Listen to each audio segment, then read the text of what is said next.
Good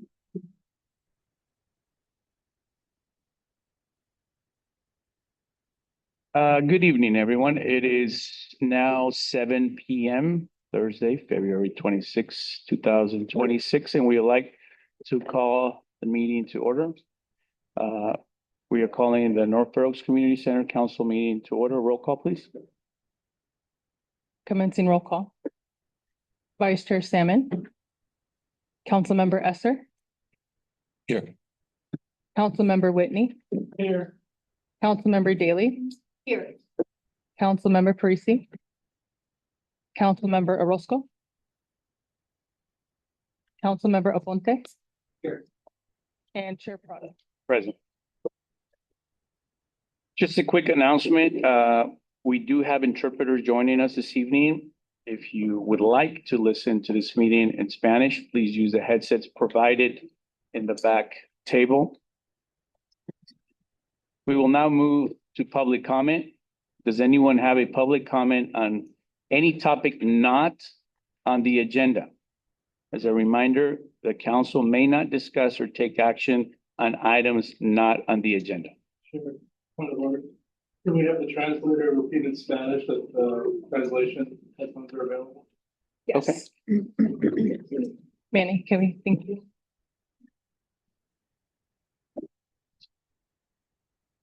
Buenas noches a todos.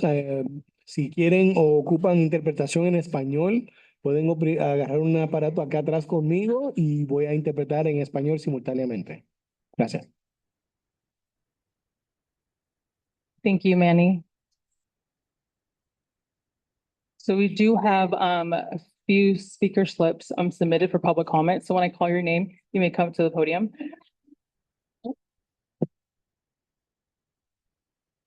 Hello, hello. Okay, I think it's better now. Let me repeat what I had just said. We will now move on to public comment. Does anyone have public comment on topics not on the agenda? So if you're here to discuss agenda topic, you have to wait until the agenda item is mentioned. Otherwise, also as a reminder, the council may not discuss or take action on items not on the agenda. Go ahead. Thank you. So we do have a few speaker slips submitted. So when I call your name, you'll be given 2 minutes to speak. I'd like to call Blanca Tapia, Interim Chief of Office of Community Affairs.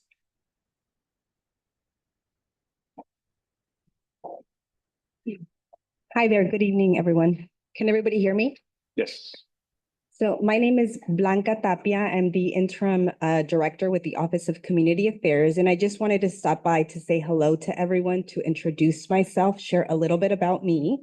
I'm 3 weeks into this role. It's been a very 3 weeks full of excitement. I'm really happy to be here tonight joining everyone. I wanted to thank the council for being a part of the council, for caring about the community, and for really donating your time to improve the lives of everybody involved.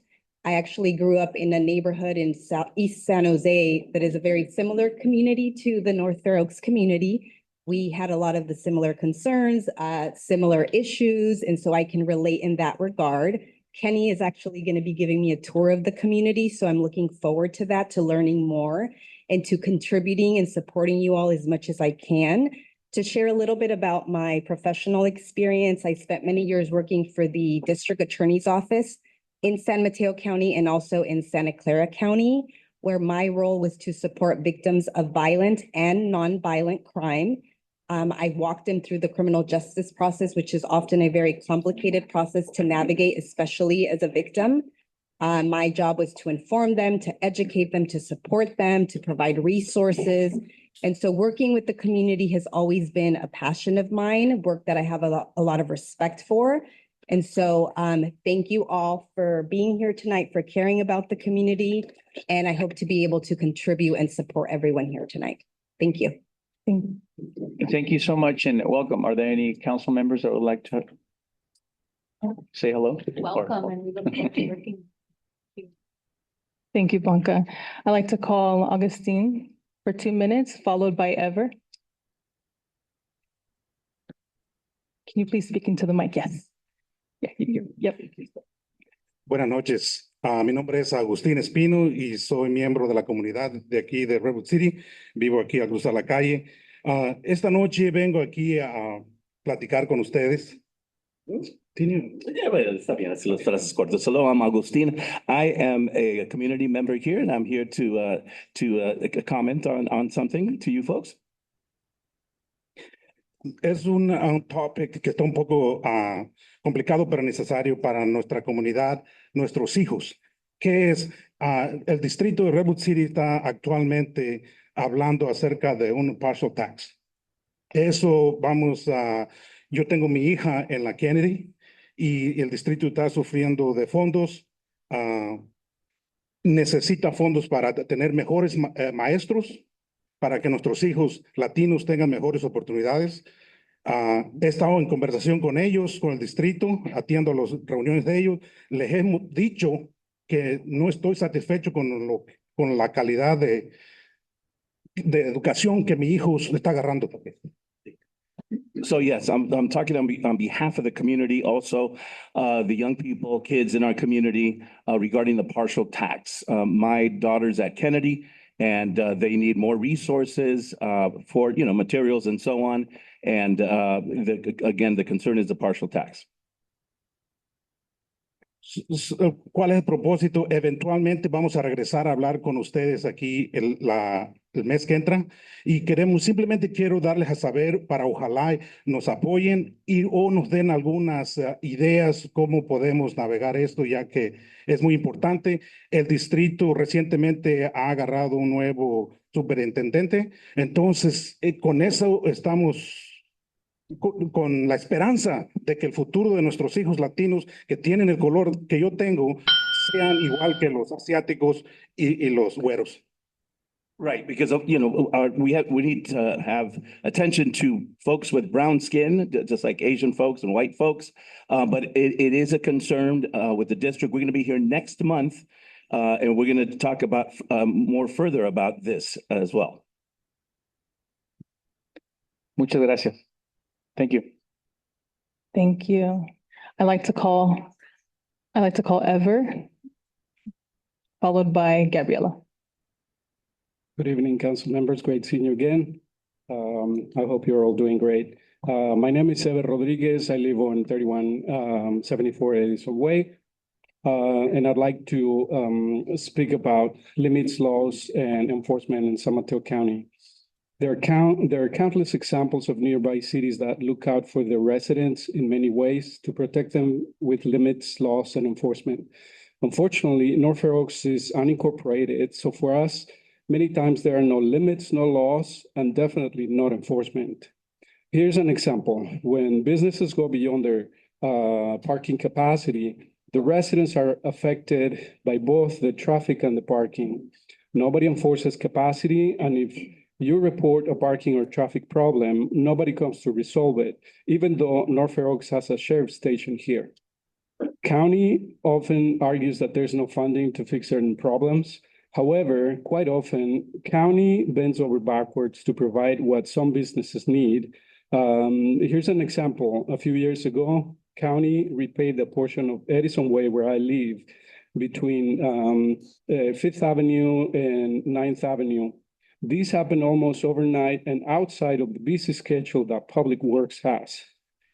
Now, county will be implementing a new portion of sidewalks and crossings for some of these businesses, when for comparison, sidewalks and crossings are lacking on other crossings with more residents. So that's just to underline the discrepancies. But going back to laws, limits, and enforcement, when our local government doesn't provide these rights and services regularly, the residents tend to take matters into their own hands to protect their livelihood or prevent accidents and injury. Some of this is related, some of this is already happening in the area where I live. And unfortunately, as businesses come to do what they cannot do in other cities, San Mateo County has some responsibility to provide the essential services to protect the livelihood of its residents and to prevent accidents and injury within their jurisdiction. particularly for the most vulnerable. It is a mandate, and I hope they begin to take this more seriously in North Fair Oaks. Let's help them. Thank you. Thank you. Thank you. I'd like to call Gabriela Valencia. You may begin. Hello, my name is Gabriela Valencia and I've lived on Edison Way for 29 years. I invite all of you to imagine yourself living on Edison Way. You move into a tiny home thinking this is a starter place for you, but soon discover a wonderful community, great neighbors, and delicious food. You even plant fruit trees and share the fruit with your lovely neighbors. Then one day, the neighbor with the largest building on the street starts inviting crowds from all over. You and other neighbors become concerned about the number of cars, noise, and late night disturbances. But your concerns go unheard because the people who could do something about it already have great relationship with the neighbor with the largest building, so nobody listens to your concerns. As time passes, the situation worsens. Guests park in front of your home and block your driveway, and they become aggressive when asked to move. They park dangerously close to corners and even block fire hydrants. Weekends turn chaotic with the parking lot down the street filled by 9:30 a.m., leaving frustrated and rude customers and guests roaming the neighborhood. Calling the sheriff has become useless. They either don't respond or arrive too late. In fact, one of your neighbors, recovering from surgery and using a walker, recently had his driveway blocked. When he asked the guest to move, the guest became physically aggressive. After calling the sheriff, he was told that there was nothing they could do since nothing serious had happened. This neighbor expressed the daily stress from the situation is affecting his health. Well, this is not just a thought experiment for my neighbors and for me. It's been our reality for many years. As one wise neighbor put it, the constant frustration we face affects our well-being. We're counting on all of you, the North Fair Oaks Council, to help improve our situation, please. Thank you. Thank you. Thank you. Last call for public comment before we move on. Is this for topic 5? Because No, anything that's not on the topic or on the agenda. Okay, awesome. Thank you.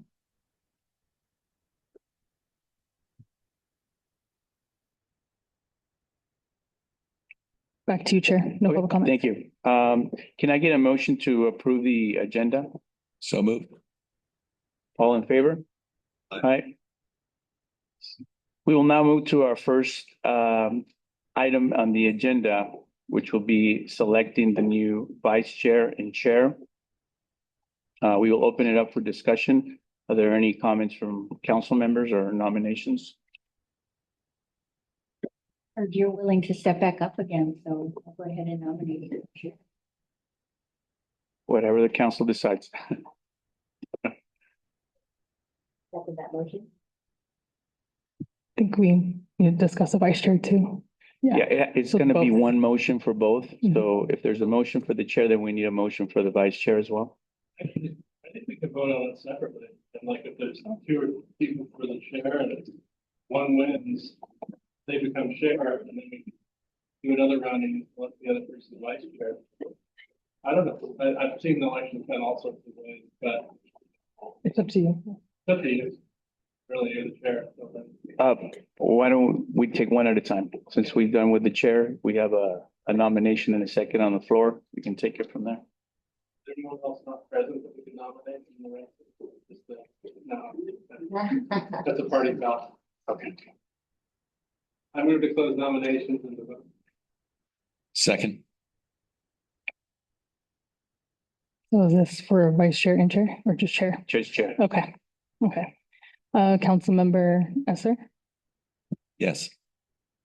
Councilmember Whitney, Councilmember Daly, Yes. Councilmember Parisi, Councilmember Aponte, and Chair Prado. Yes. Okay, motion passes.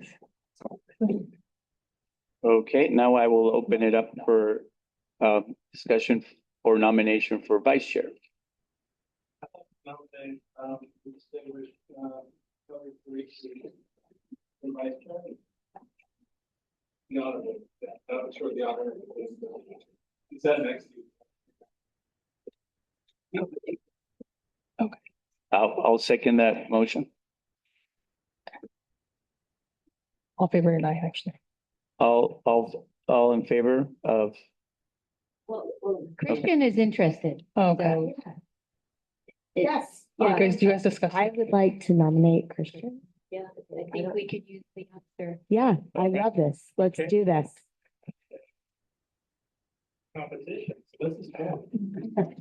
Come on. But did Kelly himself? Oh, she's declining? He's trying to anoint you. yeah, she can decline her nomination. Okay, I will decline my nomination and I would like to formally nominate Christian. I second that.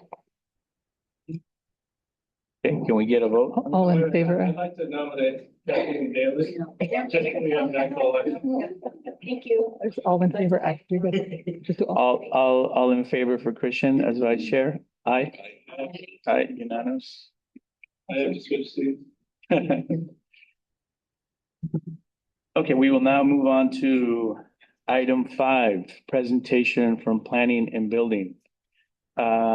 Motion consideration for use and amendment for permit for new private primary school located at 3551 Edison Way in the unincorporated community of North Fair Oaks. Thank you.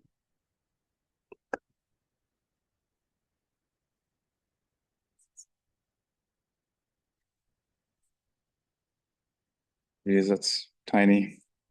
See. See if I can see that. Can you go to the next one? Um,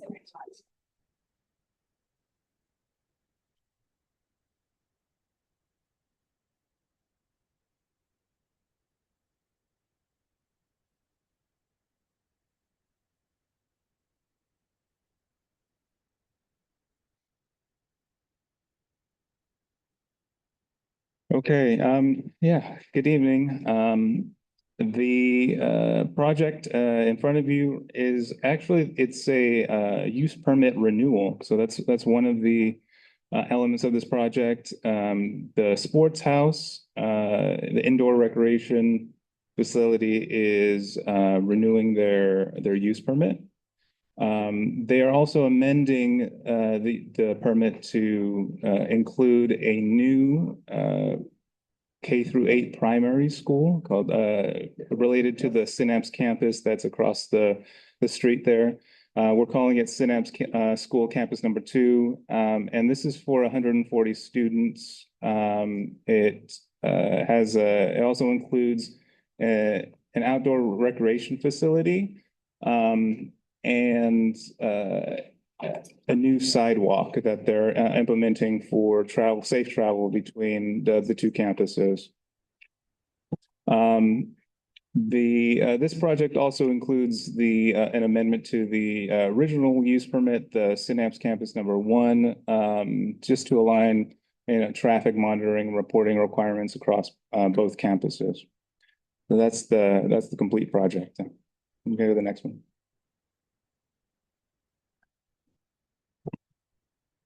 There's a bit of a delay, so please bear with us.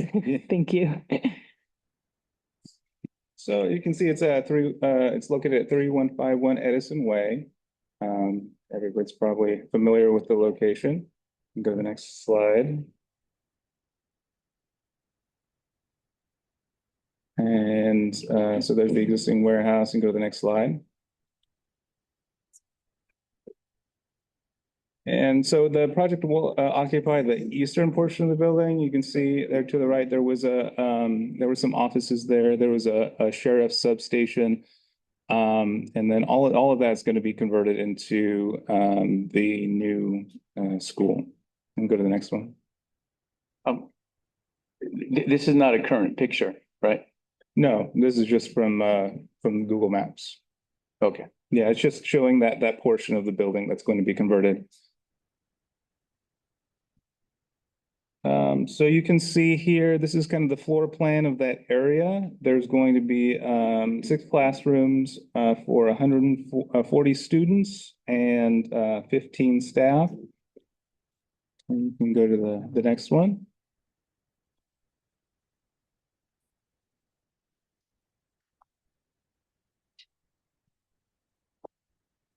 And here you can see the parking situation. So we wanted to kind of discuss how much they have on site. You can see they originally had 125 spaces, so that was part of the notice. They're reducing the parking from 125 to after their reconfiguration to around 107 parking spaces. Because they're converting some of that outdoor space. You can kind of see it all the way on the right there. The parking spaces, and I believe there were some outdoor volleyball courts that were there. Those are all going to be converted into outdoor play spaces, and outdoor classroom area.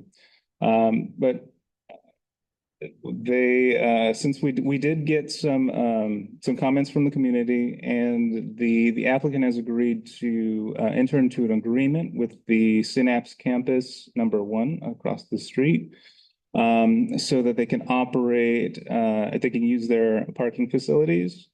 So with that agreement, they'll have around 167 spaces to utilize for Sports House and the school. And the school will operate in the mornings, and the Sports House operates after 4 p.m. during the week.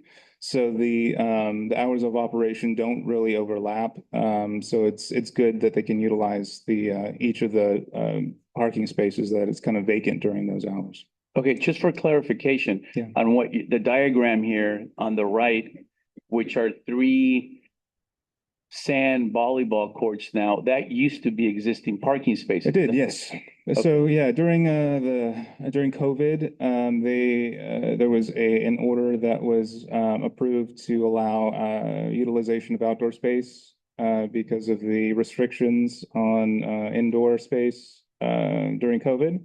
So that was allowed to be converted to volleyball courts. And then when the emergency ended, they were supposed to revert back to parking spaces, which has not occurred because there's volleyball court. To my knowledge, no, it has not been converted back. Okay. Do you know how many spaces was taken away from the existing parking? So they have 103 now, and originally it was 125. Okay, so now they have less parking than was originally permitted for because of the 3 volleyball courts. Okay, thank you. I just want to clarify that. Yeah, but with the parking agreement, they'll have approximately 167 available to use. And that's for in the mornings, during school hours, they can utilize both sites for the Synapse School. And then after 4 p.m., Sports House can utilize both sites for Sports House operations, and on the weekends as well. Go to the next slide.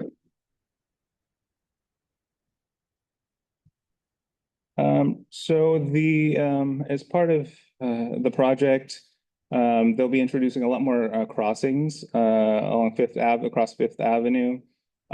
So they are required to install approximately 290 linear feet of sidewalk.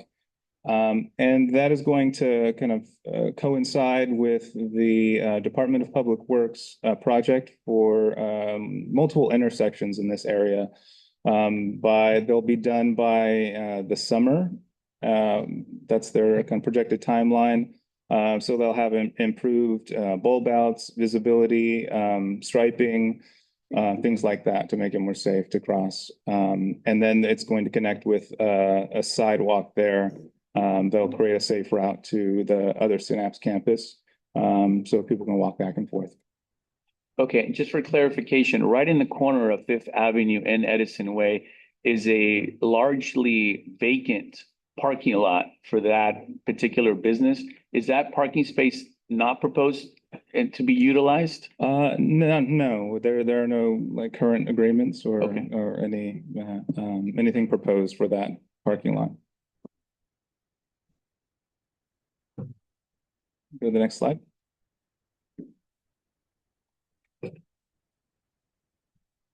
This is just a detail of the kind of the outdoor space that they'll be converting for the school. And we can go to the next slide. That's kind of blurry. Oh, there it goes. As detailed in the staff report, the project meets all of the CMU 3 development standards, parking standards, and performance standards. It's consistent with the general plan and North Fair Oaks community plans for the types of uses that are allowed there. They encourage recreational opportunities in the area, which is something that's lacking. We know that it's a very popular venue for youth sports, girls volleyball, basketball, things like that. So there's various leagues, and people are utilizing this facility for, to learn new skills, play, and have fun. So we recognize that it's a vital part of the community, and it's consistent with the general plan and the North Fair Oaks community plans for what was intended to be used for.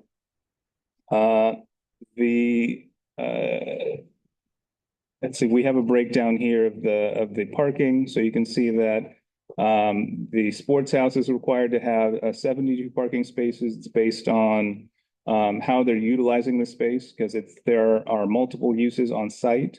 There's the indoor recreation component. There's a restaurant. There's party rooms, and then there's office space. So those are all different uses that require different amounts of parking. We calculated that up to around 72 spaces that's required, and the Synapse School requires 9 as far for a mixed-use institutional facility, and they're providing approximately 167 parking spaces, as we mentioned before. So they are compliant with the parking regulations. They're also providing a significant amount of bicycle parking. So it's both for public and private use. They have 26 bicycle spaces that they're required to put in. They're doing that as well. And the project also submitted a traffic report that was included as an attachment with the staff report, and it does show that that there will be a level of service impact at certain intersections, but we've done the analysis, and because the operational hours will be outside of the sports house, and the Synapse School will be required to kind of monitor traffic, and they will implement a trip cap. They will also expand their shuttle program. So we believe that would be enough to kind of curb the traffic impacts in that area. So we can go to the next slide. So we have received quite a few letters from all of you. Thank you for your letters. We appreciate it. We would like to document all of your concerns as much as possible. You can send them directly to us if you have any other concerns about the operations that are going on in the area. Feel free to reach out to us so that we can document it. The neighborhood has concerns with the traffic kind of spilling over into the community. People are blocking their driveways, things like that. So we believe that there are things that we can do to alleviate some of those concerns. We can add some conditions to the project, and the applicant has agreed to these conditions. And so I want to go over some of the solutions that we're proposing in order to help with that. We can go to the next one. So in order to address the traffic concerns, there are a few conditions that we are going to add. The first was getting that agreement between the two campuses so that they can utilize those that parking. So as part of the conditions of approval, there will be a requirement for the parking agreement between the Synapse campus and the Sports House campus, so they can have 167 parking spaces that they can utilize. Another condition that we would like to employ is to have dedicated staff on site to make sure that people are parking in an orderly manner. They're not parking off-site, and they can really monitor that and keep things kind of simple and civil. Sorry. We're also requiring that they post signage at the front of the building to indicate the location of the shared parking lots, so people know about them. In case someone's not there, they can go to the Synapse parking. They can direct people to the overflow parking areas. And there will be, they will enforce policies that employees only park in available spaces on site. So no, they wouldn't utilize off-site parking for employee spaces. And then there's some other ones, encourage employees, guests to carpool and ride share, and announce neighbor-reported street parking violations on the loudspeaker. So these are part of the conditions of approval. And then we can go to the next one. So in order to really document what is happening there, we do have the comments from the neighbors, but we need some data that we can act on. We are requiring that they prepare a parking demand study. So they'll take a look at the parking demand that their events require, and they'll look at the impacts to the community, to off-site parking spaces. So they'll hire a traffic engineer to perform the study. So we have some hard data that we can look at to see what the conditions are like there. So that's another condition of approval that we're adding to the project. And the Sports House is also required to do administrative reviews every 2 years. So after we get the traffic impact analysis, we can analyze the impacts, and within that 2 year, after that 2 year period, we'll be able to kind of go back and do see if everything is in compliance, and see if these conditions are working. So they'll have a administrative review every 2 years up until their permit is due for renewal after 5 years. So those are our main conditions that we've added, and to alleviate some of the concerns in the neighborhood, and through the further investigation in the future, we'll see if these make an impact. And we go to the next one. So for the environmental review, an initial study, mitigated negative declaration was prepared for just for the school portion of the project. It was circulated from February 4th to February 24th, and no comments were received during that time. In that initial study, with the adopted mitigation measures, we have concluded that the project will not have a significant impact on the environment. And just for clarification, in the environmental review, the state does not no longer sees traffic impacts or level of service impacts as an environmental impact. So they look at vehicle miles traveled. They're trying to reduce vehicles on the road. And if we, if we analyze the level of service impact, or if we analyze the parking, the state tells us that they want less parking in our communities, because parking only encourages the use of fossil fuels, these more vehicles, and we're trying to reduce vehicles on the road. That's their goal. So the state actually incentivizes adding less parking and reducing the amount of parking lower than what's required by the local governments. So that's just an explanation of why the level of service impacts are no longer really evaluated in CEQA documents and environmental studies. Okay, and this is for private institutions? It's for any project. Okay. Yeah. And then we can go to the next slide. So in conclusion,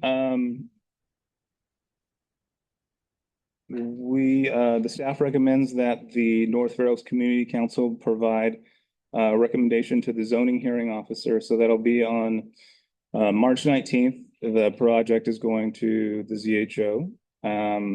On the proposed use permit renewal to allow continued operation of the sports house, and the amendment to the permit to add the new 9,260 square foot K-8 primary school called Synapse Campus Number 2, located at 3151 Edison Way. We can go to the next one. So that concludes my presentation, and we can open it up to any questions, and we have the applicants here to answer questions as well. Yeah. Okay. Why don't we start with the question? Councilmember Whitney, you had your hand up first. Is the Synapse School for-profit or non-profit? It's obviously not a public school. Councilmember, can you please speak into the mic? Thank you for the interpreters. Thank you. So Synapse School, I've ridden my bike by it, but I'm not familiar with it. Is it a for-profit private school like Parker Academy, or is it It's a private school. Are you a 401c3 or? Yeah. Yeah, Jim Egan, head of school. Thanks for having us. It's 501c3 nonprofit. Okay. Thank you for the answer to that. I have like 6 questions. Do you want me to just rattle them off, or? Yeah. Okay. Second one, bicycle spaces. Could you make sure that you recommend that they be located within clear sight lines of the main entrance? I go to like a Costco and they have it all the way around in the dark, and I keep thinking my bike's gonna get stolen. And it seems like there's a blind spot on actual bicycle amenities, because most people drive and don't really give a crap about anyone but themselves. Number 3, school zone. I believe a school zone should have lower speed limits, like 25. And could we ask that there be like a flashing radar speed thing that tells you how fast you're going and flashes slow down if you're going like 35 or more? Yeah, I can talk to Public Works about installing something like that there. Yeah. Okay, and then I'm as someone who rides his bike everywhere. I would love that. So. And then number 4, crossing guards and upgraded crosswalks. I'm starting to see the flashing lights on a few crossings on El Camino.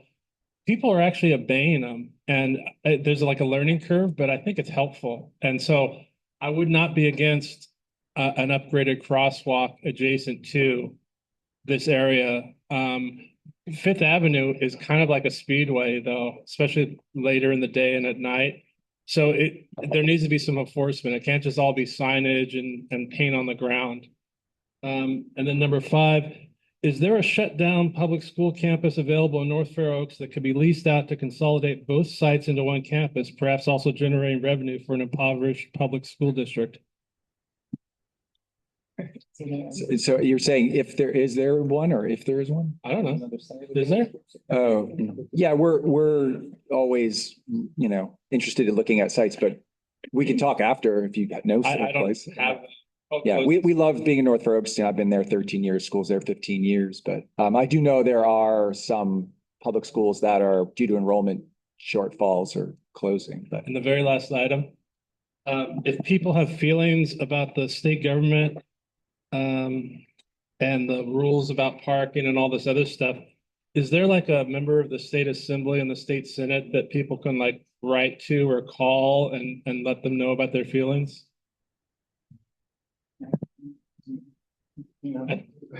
I think Becker is the state senator. I don't know who the assembly guy is. Mullen, maybe? Yeah, sorry, Oh, no, there's two brothers. Oh. I don't know the top off the top of my head. I'm happy to look it up though. Okay, next council member that have comments or questions, Kathleen, council member Kathleen Daly.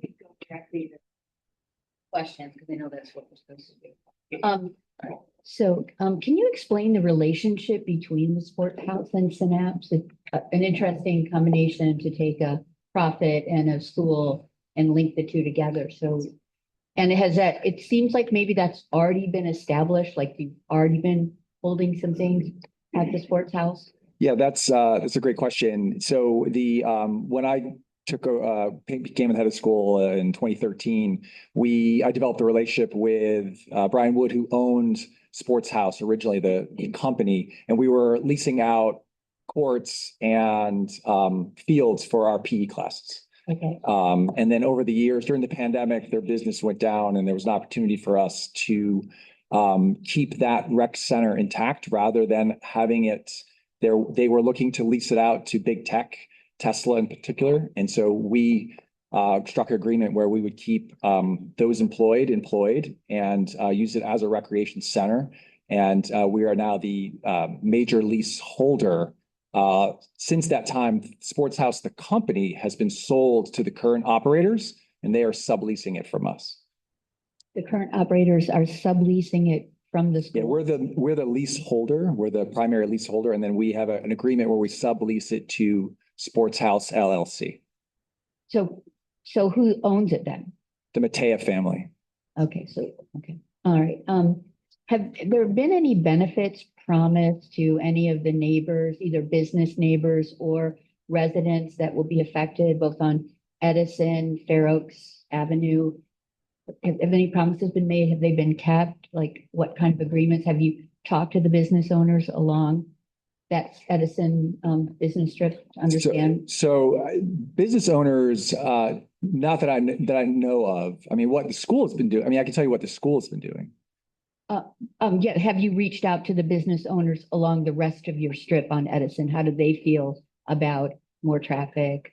Oh yeah, they've been noticed. But what we're really trying to do is help the North Fair Oaks community. So like we have partnerships with the Reiki Center next door. We work with the Fair Oaks Beautification Association. We're trying to make sure that park at the end of the road stays clean and is used. So I'm not personally interfacing with the businesses. I'm trying to make sure that we're good neighbors with the neighbors.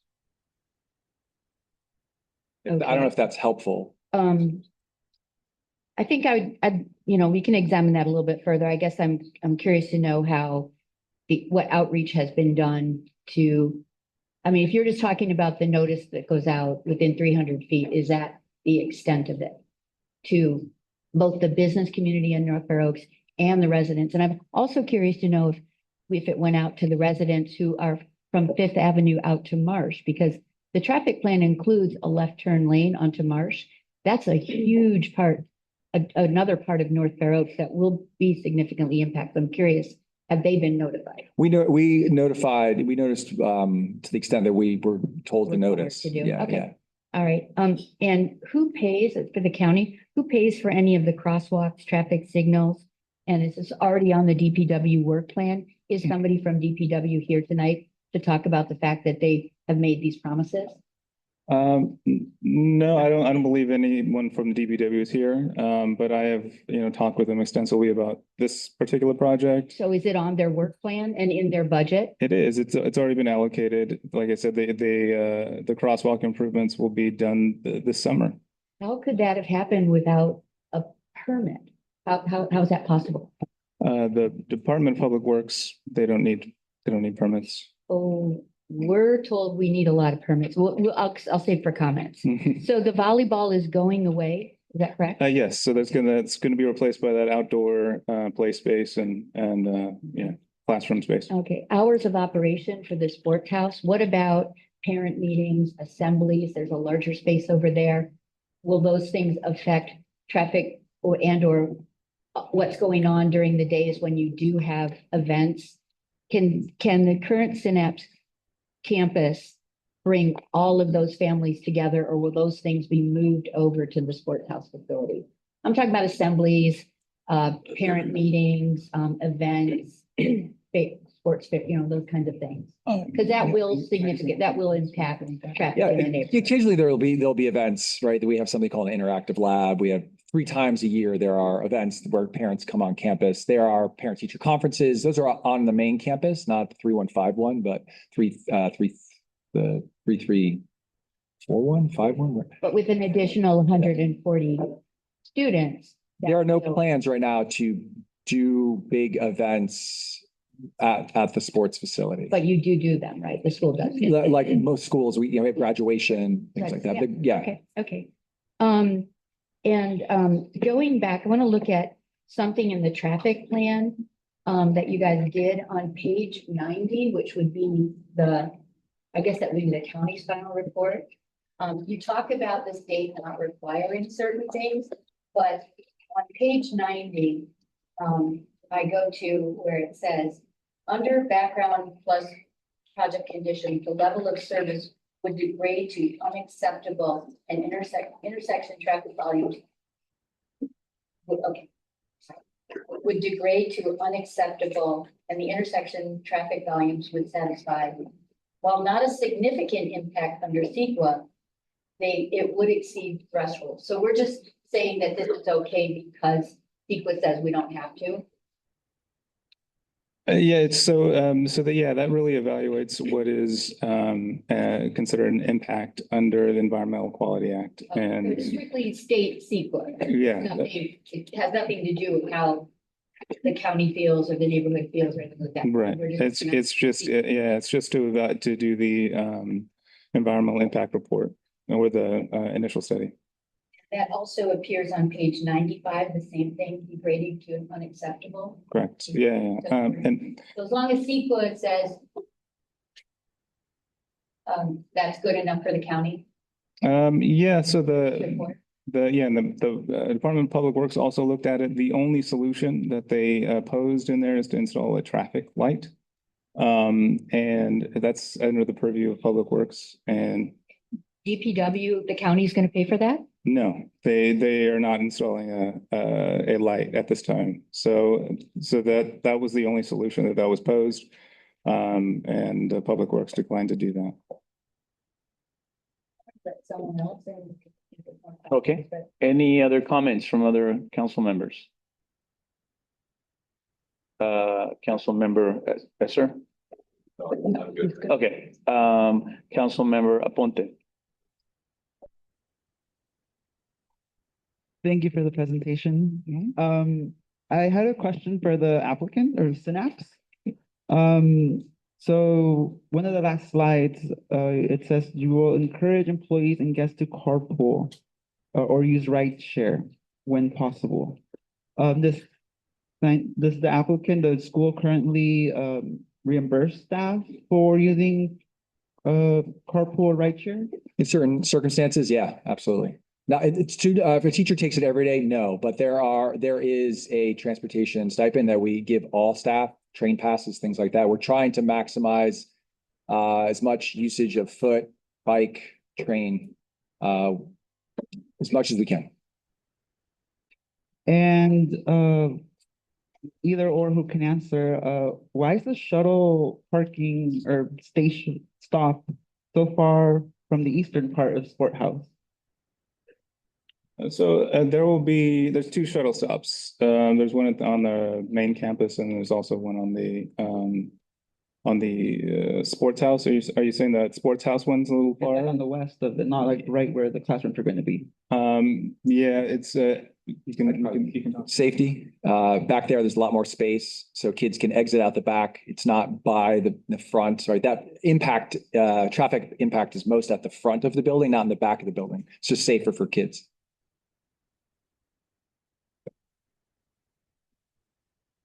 And let me see. So what are the current hours of operation for Sports House? Sports House, it's the use permit says 4 to midnight. And then 8 to midnight on the weekends. So after 4 p.m. during the weekdays to midnight, and then 8 to 12. So we can expect all this traffic until midnight. No, that's just when they have that until 12 to clear everybody out. So how often is that? How often is what? How often do events go all the way to midnight? Not very often. Certainly weekends, it's I'm talking about Sport House. yeah, right. I mean, So you work at Sports House? What's that? You work at Sports House? No, but I'm right next door, and I'm the head of Synapse, and so the lease holder, I'm the boss, I guess you would say. So they're weekends, they're usually closing out around 10 o'clock, I would say. But I think the permit does for the Sports House operators, Sports House LLC, they do have the ability to go to midnight, but it's not the case most nights. And where was this private school at before Northborough? This is where we've been. So I've been there 13 years. It says you were out somewhere else before. I think it started in a backyard gazebo and by 2 intrepid women, and then where? I think that's before my time. It's probably somewhere in. Okay, can you look it up and let us know? Sure. And that's all for me now. Okay, Councilmember Whitney. I was going through the, do this. I was reading the written remarks from different residents. There's one about existing parking impacts where people are blocking the driveway of this guy's rental property. I live in North Fair Oaks on the other side of the train tracks, and it's a pain in the butt when there's like people park every which way, including like blinking lights, and they just leave their car in the street and they're blocking the driveway to the back of my apartment building, and I can't get home. And I totally empathize. It's probably not something you can answer, but the sheriff's department needs to actually be responsive to the residents of North Fair Oaks, especially as we're growing economically. And they need to agree to like enforce blocking driveway, ticket those people, tow them if you have to. But we need to just stop turning a blind eye to poor behavior that impacts people negatively. And I work at a commercial property in Palo Alto, multi-tenant, and some people are just jerks. They're parking in the disabled slot. They're parking half on the sidewalk. They're just entitled jerks sometimes. And you call the police, let them get an adult ticket if they're going to be jerks about it. On the same note, I hope that you include at least 1 or 2 electric vehicle chargers and an appropriate amount of disabled parking. And perhaps in addition, like a rideshare spot or a delivery spot, because it seems like in this day and age, lots of people are ordering weird stuff delivered at all hours, like Uber, DoorDash, and all that. And if you buy the entrance, if you have like a few spots reserved for that, things are a lot smoother. You're not going to have these double parked cars in the streets with blinking lights trying to find where to deliver stuff. Thanks.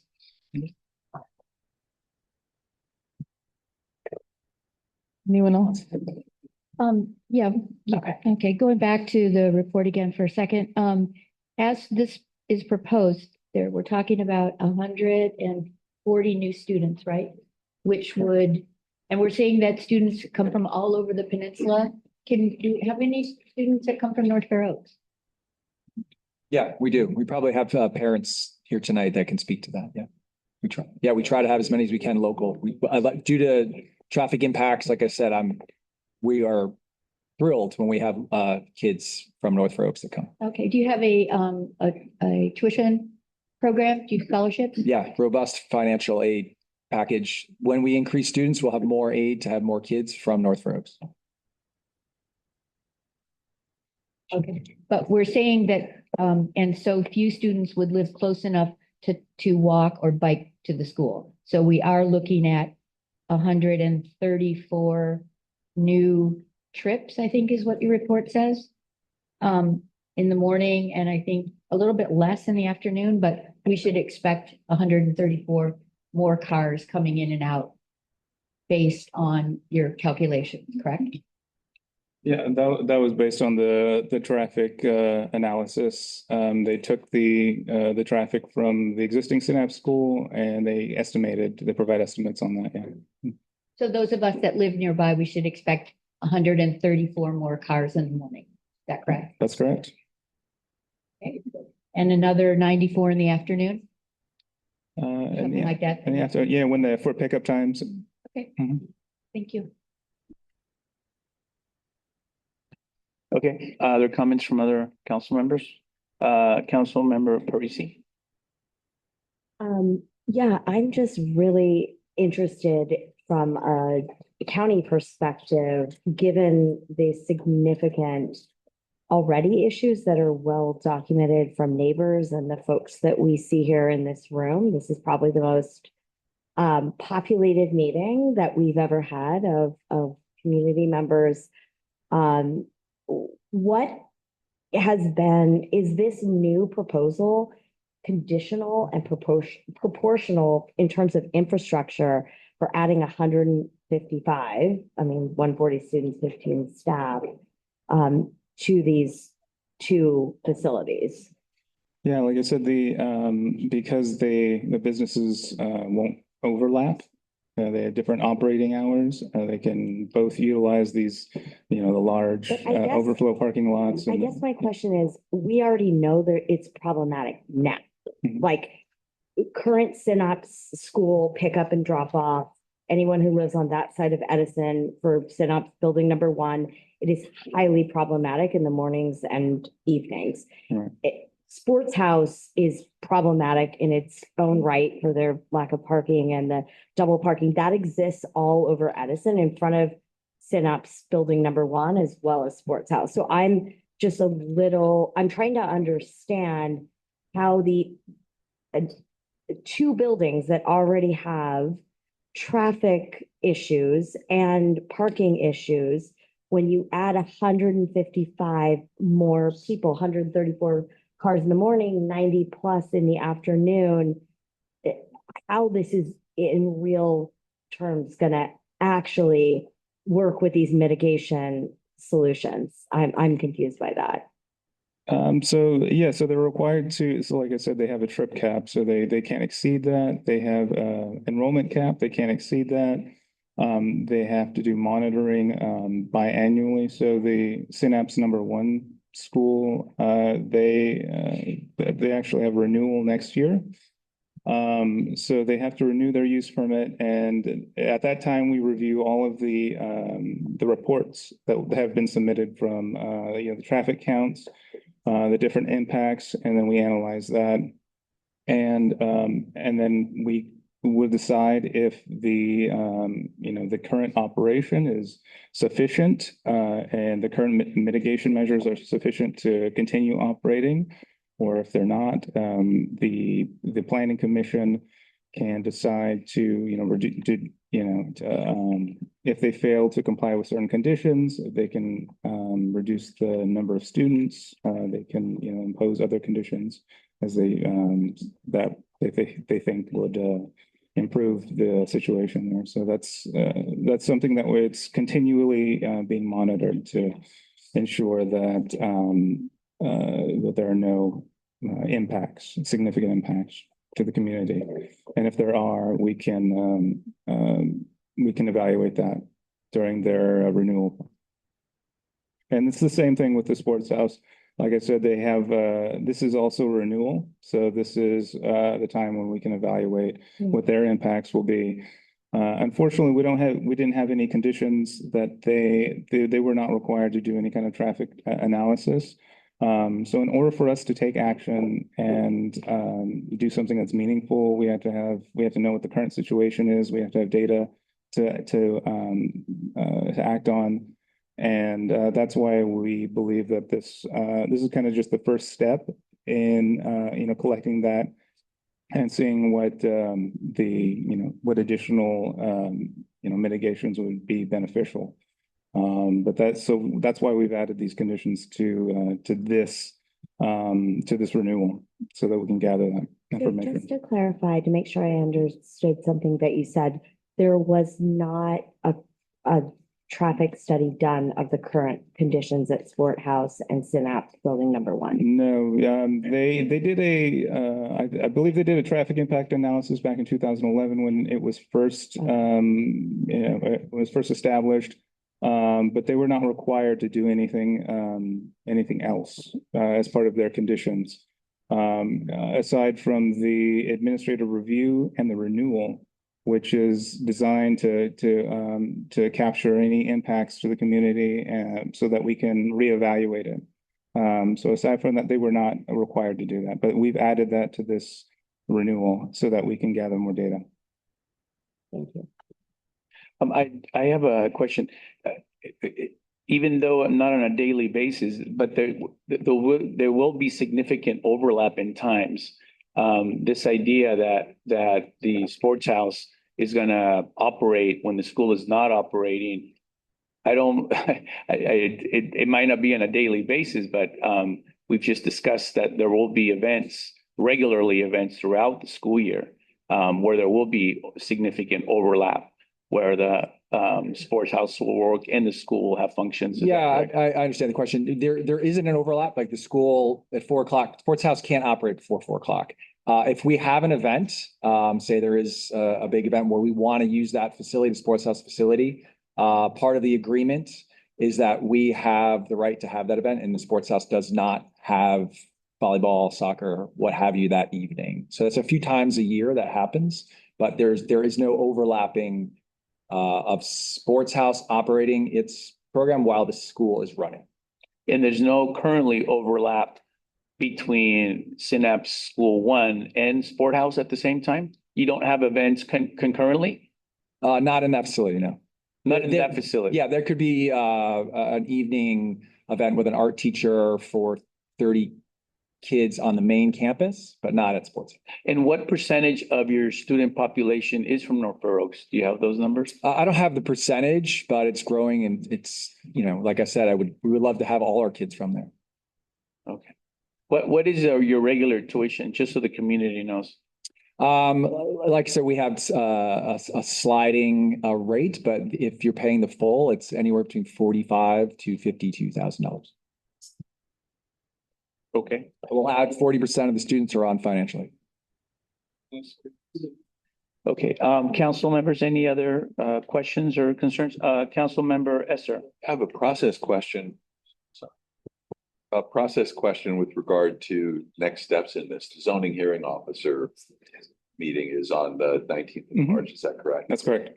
And if the zoning hearing officer says, yes, this is fine, is there another step there, or does the process end there? The process ends there unless there is an appeal. Okay. And obviously the zoning hearing officer won't have the results, the traffic data, local impact, any of that information. Making that decision.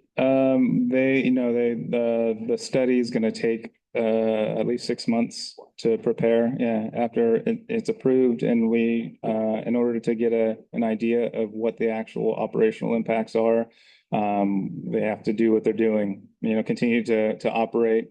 We want to see what the impacts are when they are at their highest capacity, when they have tournaments and things like that. So we want to see what the actual impacts are.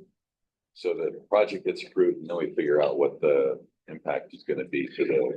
Yeah, then we start the studies, and then from that they're going to make some recommendations of parking management or traffic impact or traffic management plan. We'll implement that, and then we also they're also going to do additional counts, so additional studies prior to the first two-year staff evaluation. So in 2 years, we'll reevaluate. We'll have all the data, and we'll reevaluate the project. Okay, thank you. Councilmember Whitney? My recollection is that anything can be appealed to the Board of Supervisors as a whole. All it takes is one or two people to write to the local supervisor and ask that it be put on the calendar.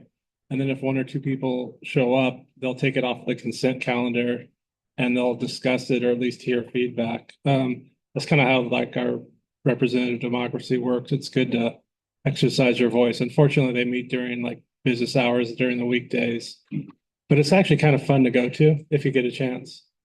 That's my comment. Council Member Daly? One other question. What, the school hours go from what to what?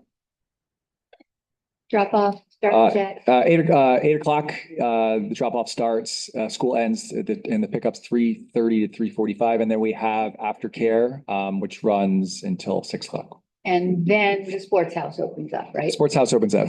They're allowed to start. So there will be traffic in between pickup, school campus number 2, number 1, Fifth Avenue, Edison. We can't say that because the sports house hours of operation don't start till 4, we do have to acknowledge that there will be an impact. If any students that will be at the Sports House campus, if this is approved, they will be brought over. If there's any staying for aftercare, they'll be brought over to the other campus. Is there after-school sports programs at the sports house?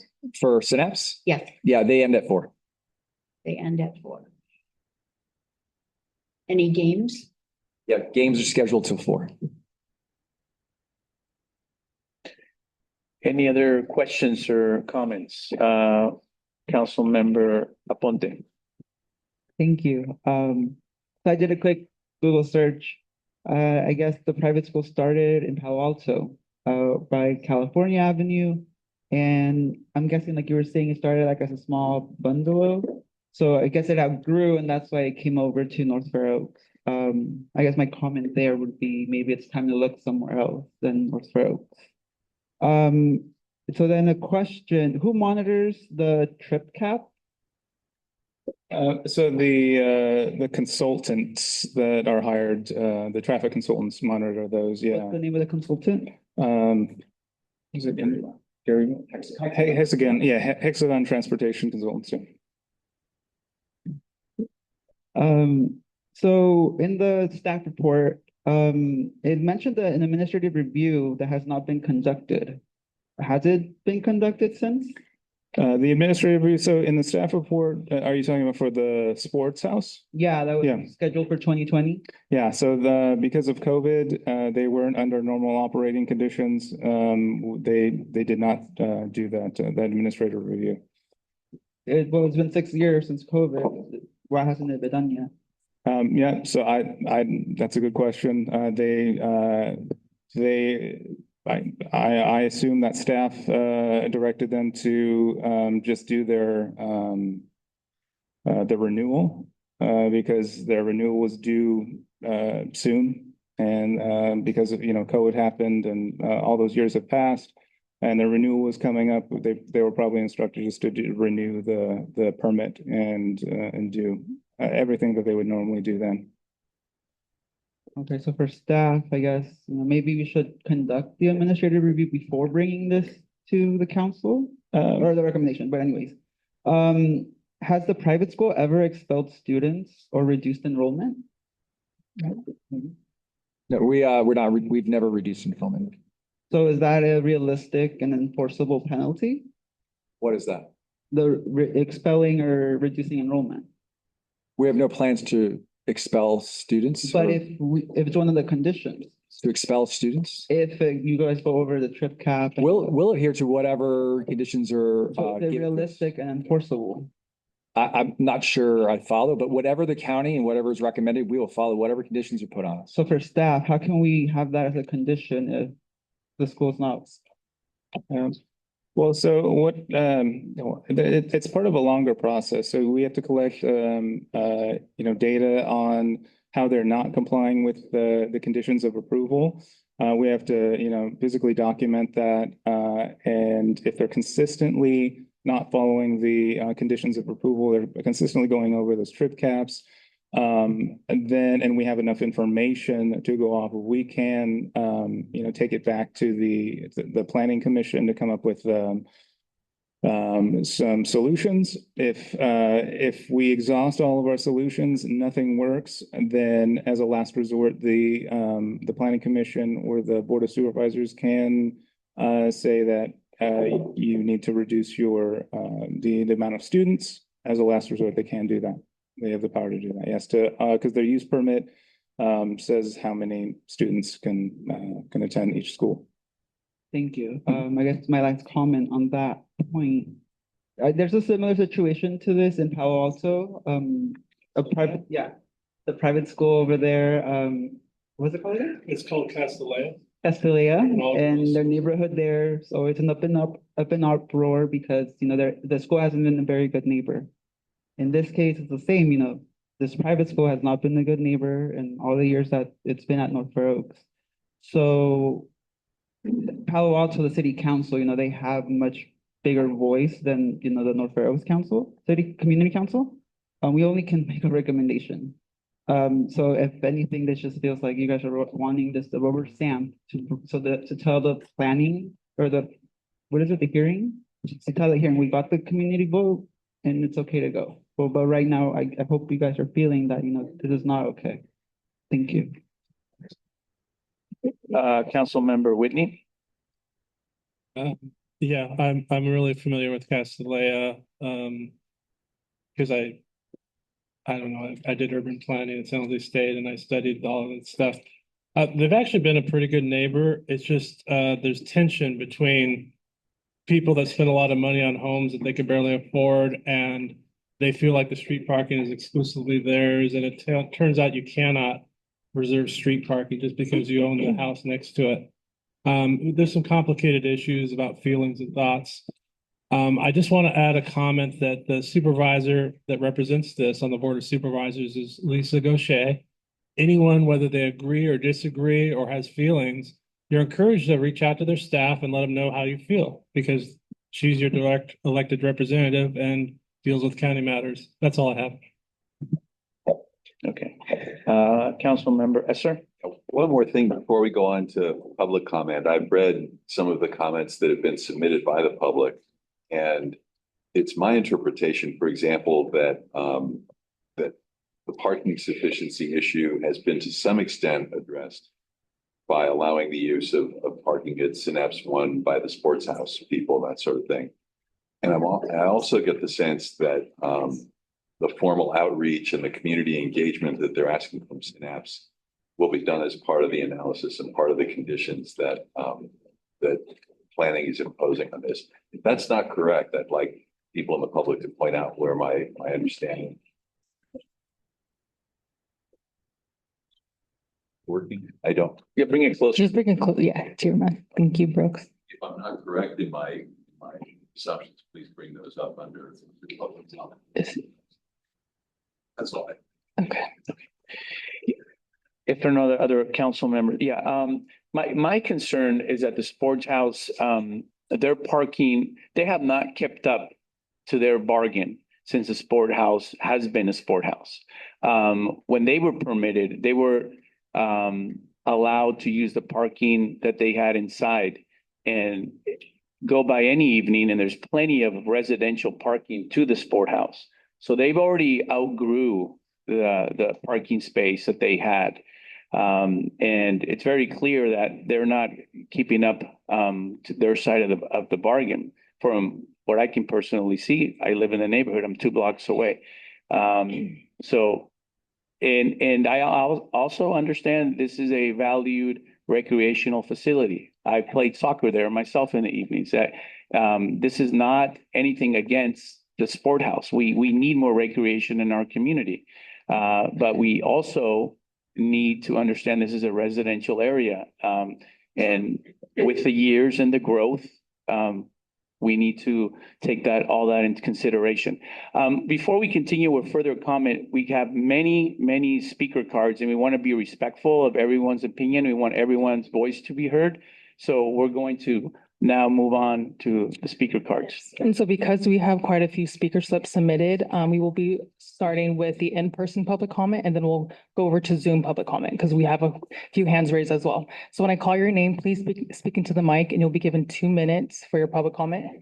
I'd like to call Hugo up for public comment, followed by Maria.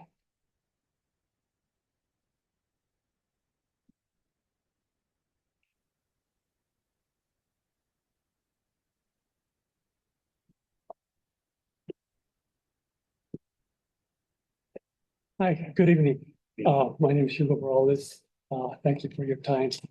I want to bring up one point, Councilman Whitney brought Can you up. please speak into the mic, or you can grab the mic too. Yeah, you can grab it off the Hello? too. Yeah, there you go. Thank Hi. you. I'm Hugo. Thanks for your time. I want to bring up some points with Councilman Whitney about speed on Edison and Fifth Avenue. They're having a lot of kids walk into and out of there. And a lot of people use Edison and Fifth Avenue as a speedway. And I thought if they could maybe recommend speed bumps, you know what I mean? And that's, It's just a vibration, that's all. Yeah. No worries. oh, sorry. If so could recommend maybe speed bumps to slow people down. Because we also have mothers with children from the neighborhood.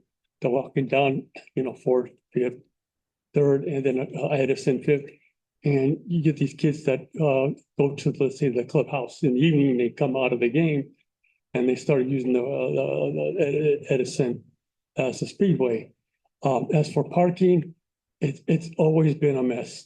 People park as far away as a block away, park and even up further close to the middle field. And as for our driveways being blocked, I understand people are nervous to try to get their kids to their events, but we would like to be able to get out of our driveway and into it without problems. And it's got something major has to happen to deal with all the traffic and the parking. And again, I can't emphasize this enough. We have a lot of pedestrians in the neighborhoods, especially moms with strollers. And we have these too many people that use, like I said, Edison and Fifth Avenue as a speedway. 2 years ago, I lost my pickup because somebody drove into it over 60 miles an hour. Now, I'm not attributing that to the sport house, but just to let you know that whether it be locals or a sport house, we need to control the speed limit. They're especially going to have more children coming and going. Thank you. This is my mom, Maria Barros. Maria, okay. My name is Maria Barrales, and I've been living in 40 Edison Way for 69 years. And the sport has been created a terrible neighbor, and it has been going on for a long time. You read it for me. My mom was. Sorry for the confusion. My mom wants me to read her statement for her. It goes, please do not approve the permit for the school or the sport house. They should talk to the neighbors they most impact, like me and my family. We need to create a clear plan and easy way to complain to someone at the county, but we need someone to pay attention when we complain. The school and the sport house should find parking for their guests and not take out the parking in the streets. I'm not against businesses. I used to have a business in North Fair Oaks, so I know what it's like to have a business. But businesses should not take advantage of our community. They should take up all the park. They should not take up all the parking and leave the neighbors without a parking place. That is not right. I tell these businesses that this is not how you should be doing businesses, not in our community or in any other community. You're taking advantage of North Fair Oaks because we do not have strict rules. But I ask everyone here, do you really think if these two businesses were in the middle of Park, Atherton and Palo Alto, would they be able to get away with all this? And to the North Fair Oaks Council, I tell you, do not let them do all these things to me and my neighbors. I'm counting on you to help me protect my community. You're also part of this community, and and you need to take care of it too. Please do not approve the permit for the school, the sport house. Thank you. Thank you. It's okay, thank you. Okay, next up, we'd like to call Stephanie, followed by Oliver.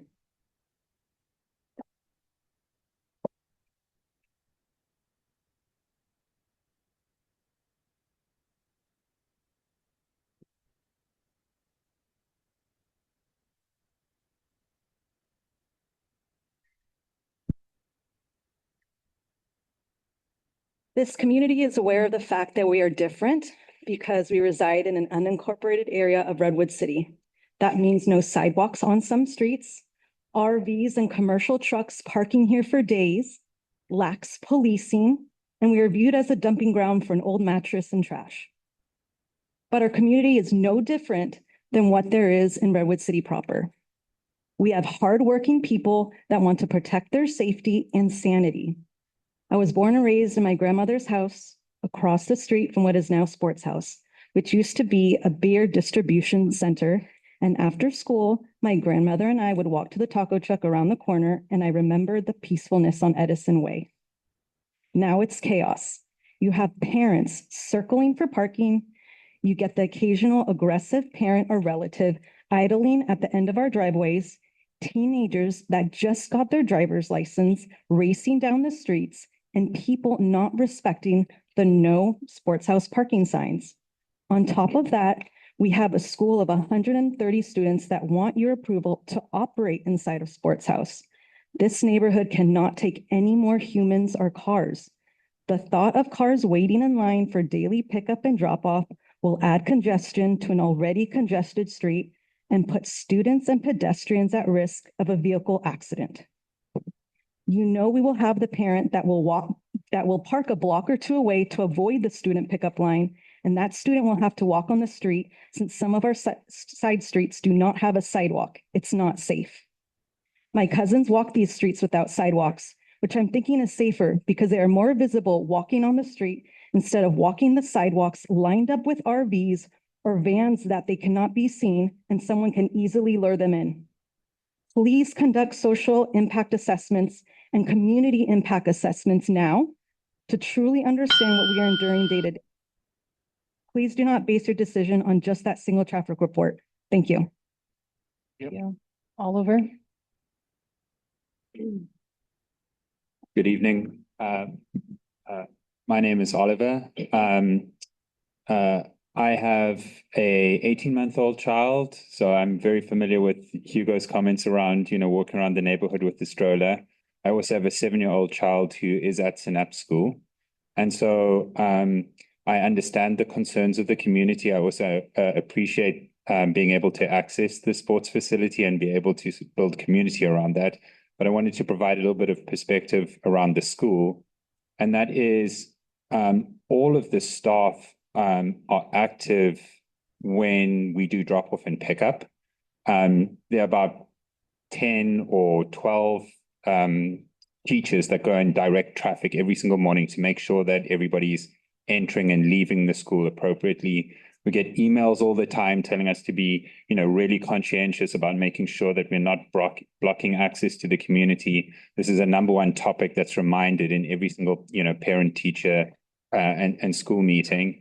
And I think it's just been a wonderful community for us to join. And one aspect that I did want to bring, just being a parent in the community, is the school actually does do a lot for education more broadly. There are over 1,000 students that have had access to Synapse School in the evenings and over the weekends. Teachers are very active in the community with helping to provide education to others. As the head of school mentioned, there's a very active scholarship program that allows people to access these kinds of facilities. And I do think that those are really important benefits that need to be considered. I'm a very strong believer in education and how important education is to uplifting the community. I come from a developing country and being able to get to the States through, getting an education. And I just hope that we can find a path where we can both, provide education to the community and make sure that everybody, has a safe and, the ability to get in and out of their houses. I think that's super important. Okay, thank you. Bye. Thank you. Thank you. I'd like to call Harsha, followed by Dale.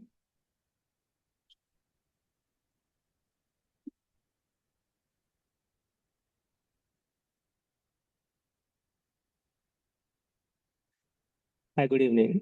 My name is Harsha, and my wife and I are Synapse parents, and we also live here in the North Fair Oaks community.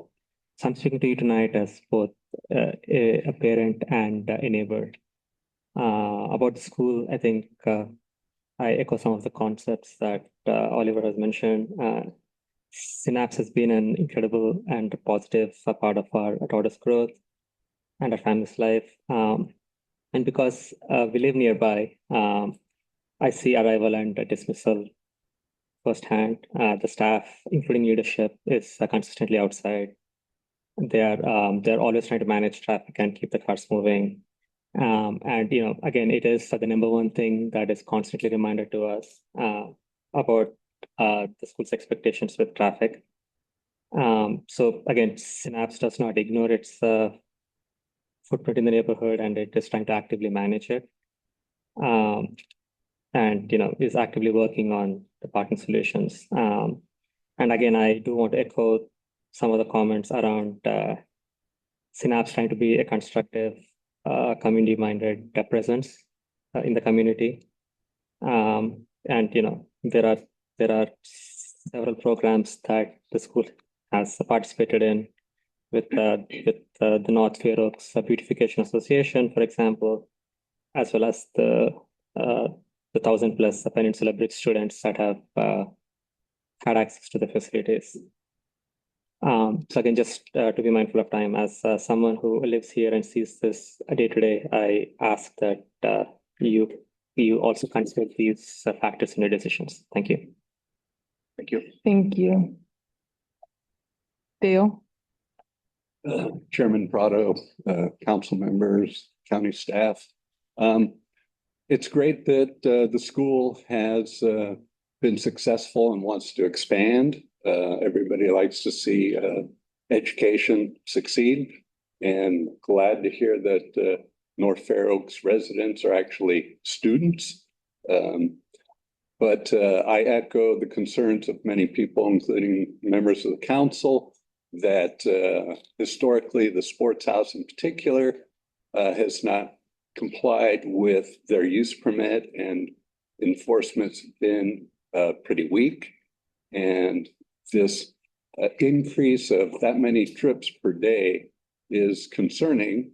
And it sounds like the mitigation plan is very well thought out.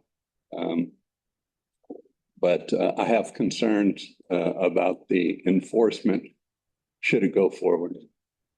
Thank you. Thank you. Thank you. Next, I'd like to call up Laura, followed by Angelica.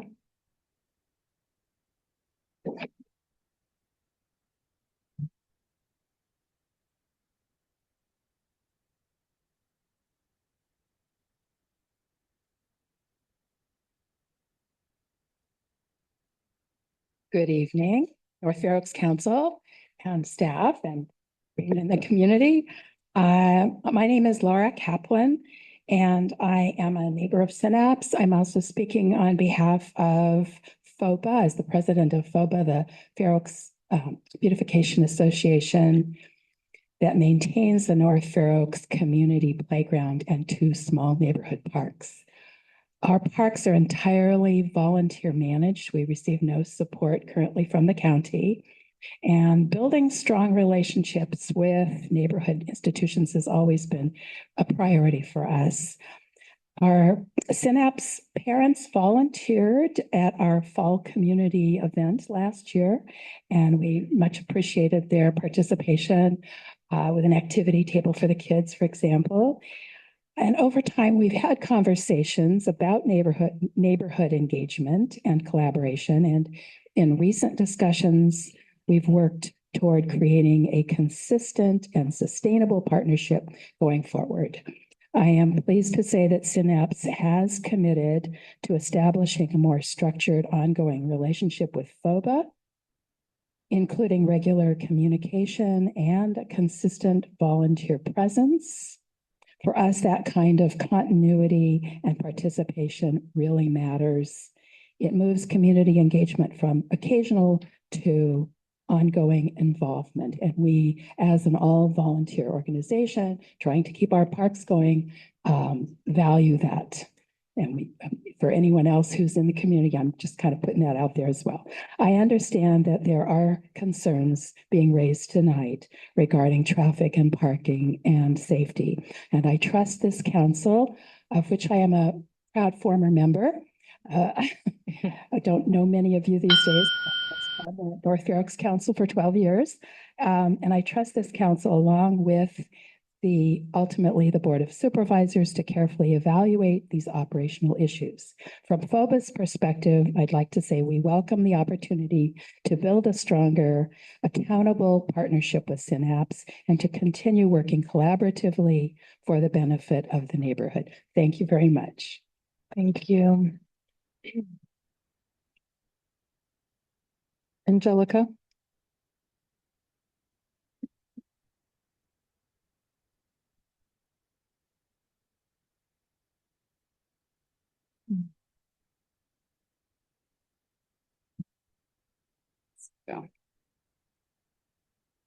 Hi, my name is Angelica Baez Aranda, and this is my husband, Carlos Aranda. Since we're both like a team, I guess we get more time on that clock. I live on 599 4th Avenue in Redwood City, right across the sports house. And I've been affected many, many times. I've lived there for over 30 years now. And I have to say on several occasions, I've had awful confrontations with people that go to the sports house who have blocked my driveways many times. And I have to say the last two were awful. On January 10th, which was a Saturday, by the way, this one particular man who was waiting for, I guess, his daughter who was playing soccer there was not only just, he wasn't blocking my driveway, but he was on top of what would it be, a sidewalk blocking our fire hydrant for the community. I nicely asked the man to please, can you not block our fire hydrant and can you please park legally? He got very heated with me, started yelling all these obscenities to me, and I felt very unease. Given the political climate now, I felt very unsafe. I don't know if these people are carrying guns. I thought he was going to get off the car and hit me. Okay. Then the week later, on January 17th, this other man blocked our driveway, and I asked him nicely, can you please move your car? You're blocking our driveway. He said, absolutely not, unless you're leaving now. I said, excuse me, that's illegal. You cannot block our driveway. He goes, where are you leaving? And I'm like, doesn't matter if I'm leaving or not. That's illegal what you're doing. I gave him the choice whether or not me to call the sheriff or not, and he said he didn't care. So I called the sheriff's department, and I got a very rude dispatcher on the call, and she just asked, did I ask the guy to leave? And I said, yes. And we were just going back and forth with conversation, and I asked her, are you going to have the sheriff come to speak to me? And she just wasn't answering me. And then I gave the phone to my husband because I was so irate. It didn't turn out to be a good thing because no sheriff ever came. The man eventually left, but this is very unsafe because again, I felt like this man could have hurt me because he just saw that I was a woman of color. I happen to be Hispanic. I'm Latina, Mexican. And I also work for the community. I'm a public health nurse, so I'm out in the community all the time. And I have to say that none of the people that I visit that around that area, do they go to these schools? So I don't see how it's benefiting us. I do see a lot of people that go to the sports house that have their little, what do you call those things for the toll? And they're not even from the county. They're not even from here. And it really irritates me that we have to deal with this, you know. And I am asking, I don't know if you guys are in charge of this, but maybe for the community that actually lives there, can we have some parking permits maybe?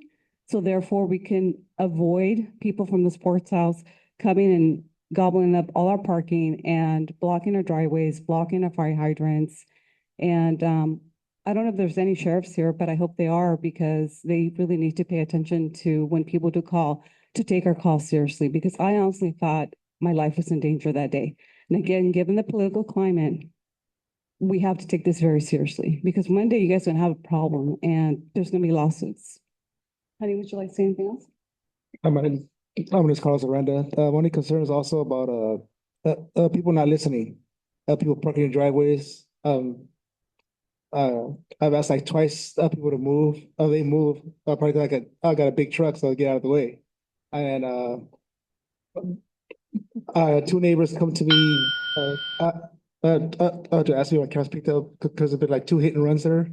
Because they leave the sports house and they drag race and they hit cars. We call the sheriff, and the sheriff was like laugh at us. They say they can't do anything about it. So that just seems the word. I would hope it's there. So I was only concerns there. Have more sheriff enforcement and take it a little bit more serious. And I want to add, there's a lot of garbage too. There's no one picking out the garbage. I had my son out there picking up garbage. So they make garbage that we have to pick up as well. So I hope you guys take this seriously, and I hope this little project doesn't go through unless more things happen. Thank you. Thank you. I'd like to call Jennifer, followed by Shannon. Good evening. Thank you. Can you guys hear me okay? Yep. Okay, perfect. Thank you so very much for having me. This is actually my first time coming to this council meeting. So I am also a Synapse parent. My son has been going to Synapse since kindergarten. He is now in 8th grade. This is his last year at Synapse. It actually makes me very, very sad. It's very bittersweet. Synapse has been a very special place for us. I've had other experiences in the Bay Area, and I have not had such a welcoming community as the Synapse community. It has been meant a lot to me. It's meant very, very much for my son. And it's meant so much to me when we actually started at Synapse. I actually didn't live in the neighborhood. And then 2 years ago, I decided to buy a house in the neighborhood. And I would have never have been exposed to the North Fair Oaks neighborhood without having had attended Synapse. My daughter had a chance to go to a daycare in the neighborhood, something that she would have never been able to experience unless we had a chance to attend Synapse. And what I have learned in my time at Synapse is that that community is very caring.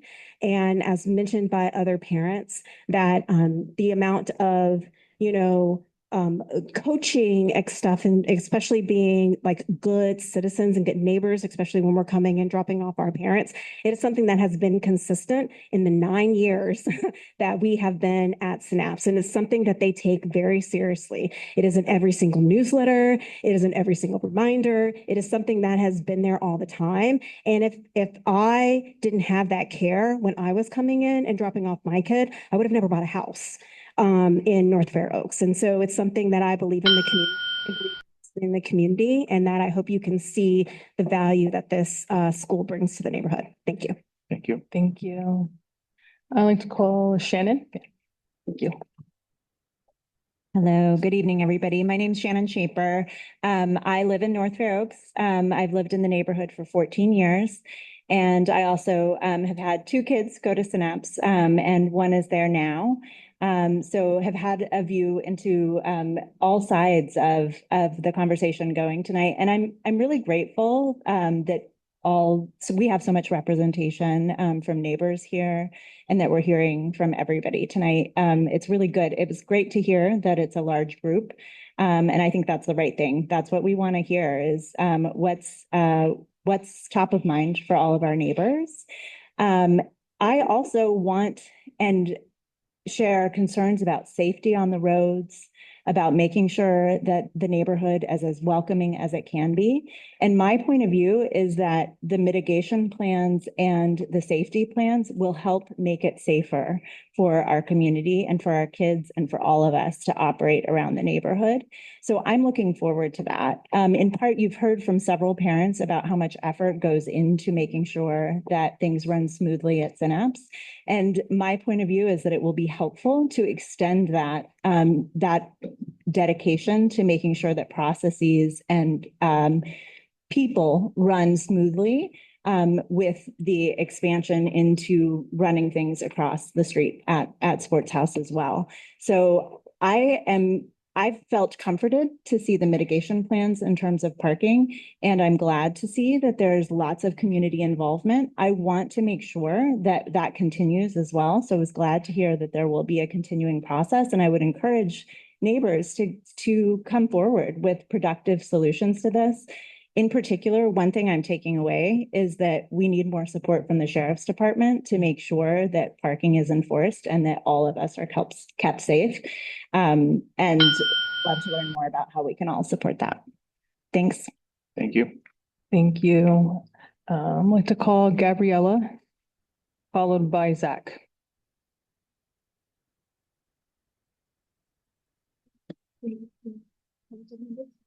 Sure.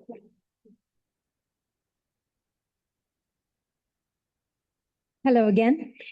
As I mentioned before, my name is Gabriela Valencia, and I have been here for 29 years. I'm sharing with you a Google reviews page that I put together, and this is about the Sports House. In the words of their own customers, you can read for yourselves that the Sports House has consistently exceeded the maximum capacity, all while creating chaos and constant frustration for our neighborhood. We have been dealing with worsening situation for many years. Cars take up all our street parking on evenings and weekends, and special events like tournaments are occurring way more than they used to. The traffic analysis should be done before, and I emphasize before, any additional use permits that would be approved. Please think about that, because you don't really know what you're approving without that kind of study. Sports House owner, you'll see on your printout, a customer response says, parking fill up fast. We were never designed to host 1,200 to 1,500 patrons at a time, but we do our best, end quote. Now, in addition to evening and weekend madness, do you want us to put up with morning and afternoon madness as well? Why do we need to continue to let these businesses grow beyond their maximum capacity? This may not be the best place for these businesses to grow if there's not enough space. And please note that Synapse's parking lot has been used by the Sports House for years. That should not be counted as additional parking. Please remember that we don't have to approve everything these businesses want us to. Both the school and the Sports House's customers are primarily from outside our community. I ask that you please do not approve this permit, and until you are better able to evaluate it with a traffic study as it is now. Thank you. Thank you.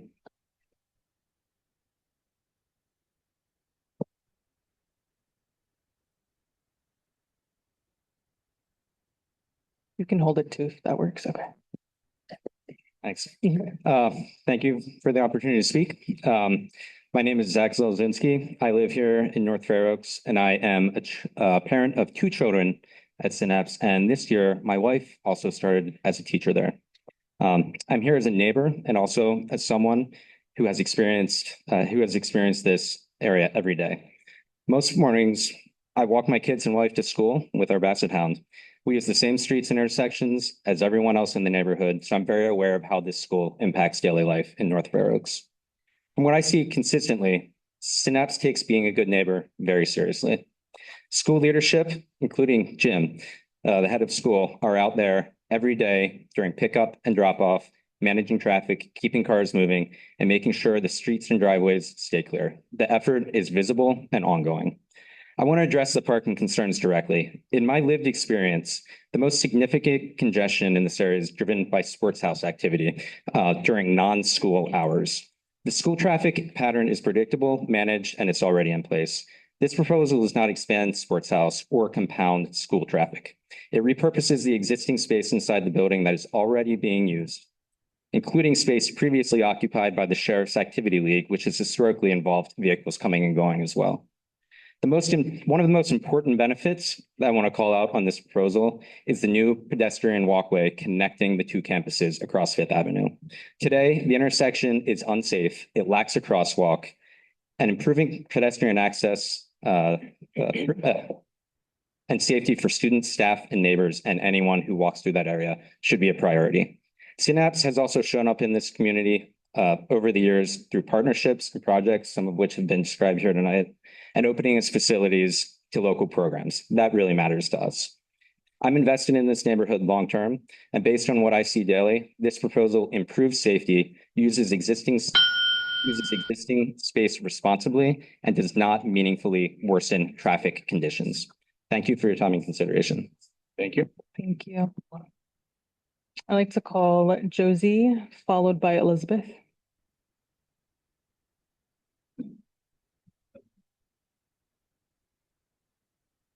You can hold it.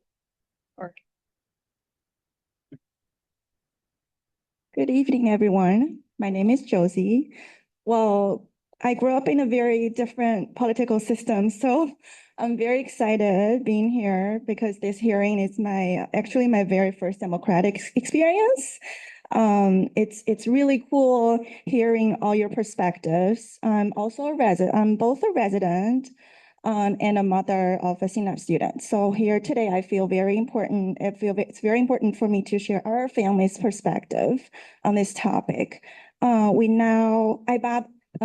Just echoing with the other student's parent, we bought a house in the neighborhood because we want to be closer to my son's school and my husband's workplace. We now live off Edison Way, that is 1 block from Synapse main campus and 3 blocks from Sports House. So we have a very front row seat to see how the school operates every day as drivers, bikers, and pedestrians.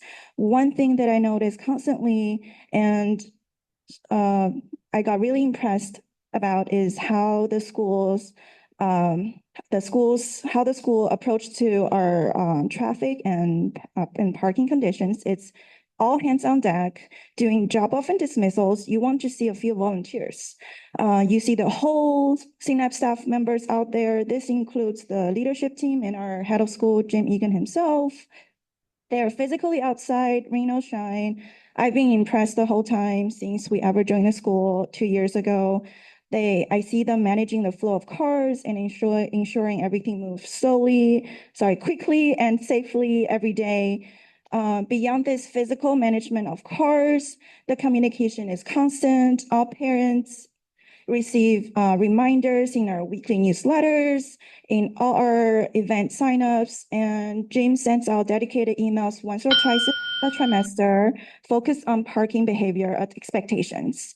So it's very clear that being a good neighbor is the school's top priority.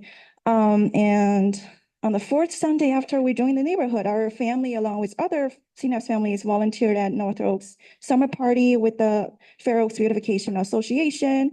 The school also organizes school and family neighborhood cleanup days. I'm looking forward to joining neighborhood cleanup days in the future. Our family want to grow with North Fair Oaks, and I believe the school has shown they have the dedication to do this responsibly. Thank you for your consideration and your time. Thank you. Thank you. Thank you. Elizabeth?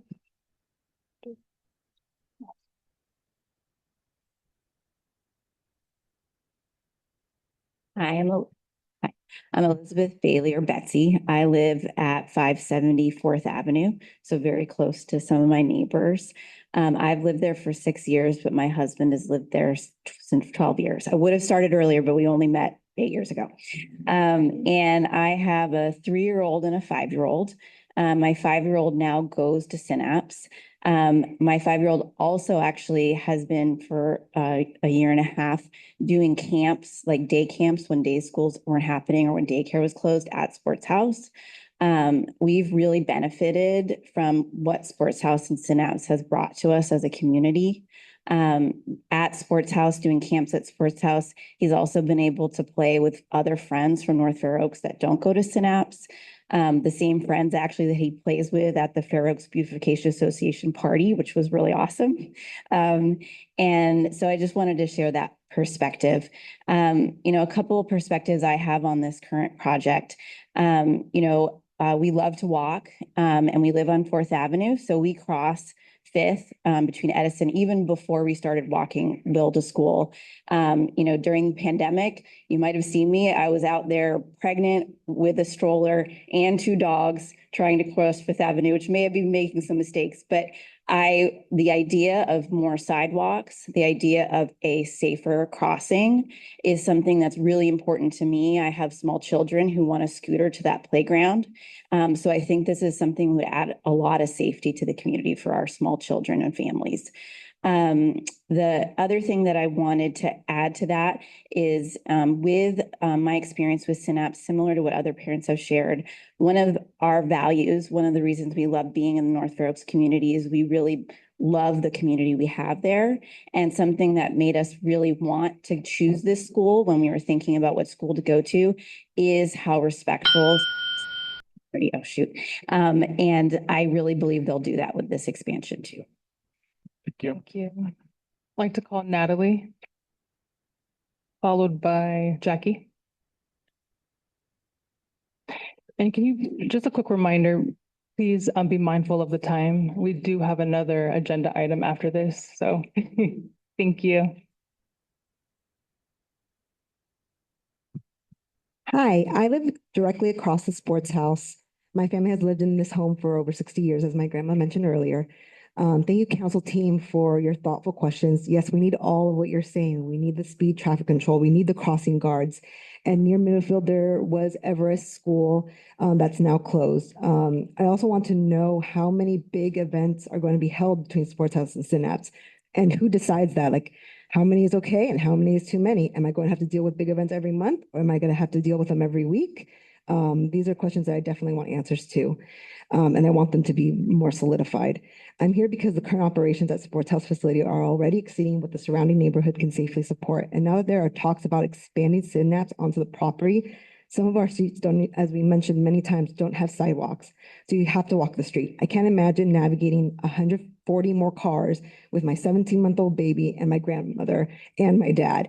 I have literally stopped walking since January because of the traffic being so bad during the day. So it has impacted me. In January, weekend events at Sports House created repeated parking overflow into residential streets. I've personally witnessed people tailgating in front of homes, vehicles parking illegally and blocking residential driveways. Even when the driver is asked to move, they can be confrontational, and that doesn't make me feel safe in my own home. That's just not fair. Once 2 sheriffs passed a vehicle that was stopped at the corner of 4th and Edison, that was not a parking spot. They were just kind of stopped on a weird curve, and 2 sheriffs went around the car. They accommodated the car instead of enforcing traffic and telling that car to move. I do want to acknowledge for the event that was held this past Saturday, I observed improvements. I saw 2 parking attendants outside and additional signage for traffic overflow. Not sure how many people attended the event, not sure how many overflow parking spots were used, but my concern is that these measures turn voluntary and temporary. That's what I'm really concerned about. Oh, sorry, I didn't see that. But yeah, so I really want more enforcement. Thank you. Thank you.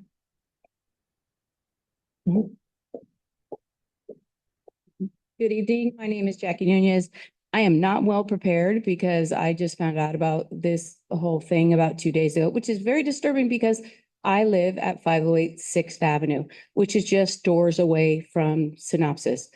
I like to call it also North Fair Oaks Speedway because that's what happens in the chicanes or the roundabout at Park. I do like the fact that they do take care of traffic enforcement directly around the school. However, that does not take care of any other traffic issues that happen outside of that immediate area. The only other thing that I would like to say is, where is the value add for another 130 vehicles coming through our neighborhood? Because what happens right now is people do not want to wait at the light at Fifth Avenue, so they cut down Park. Well, they're not going to stop at that stop sign because, gosh, they are late and there's cars backed up over there. So they're cutting around there, sliding through chicanes. If you know what chicanes are, you live in North Fair Oaks, and they are hitting the stop sign at Middlefield, crossing traffic over there. Well, parents are trying to get their kids walking to Garfield.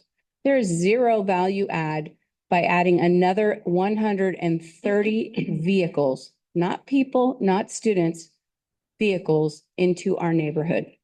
That's all I had. Thank you. Thank you. Thank you. I'm going to name our last public speakers for this item. And so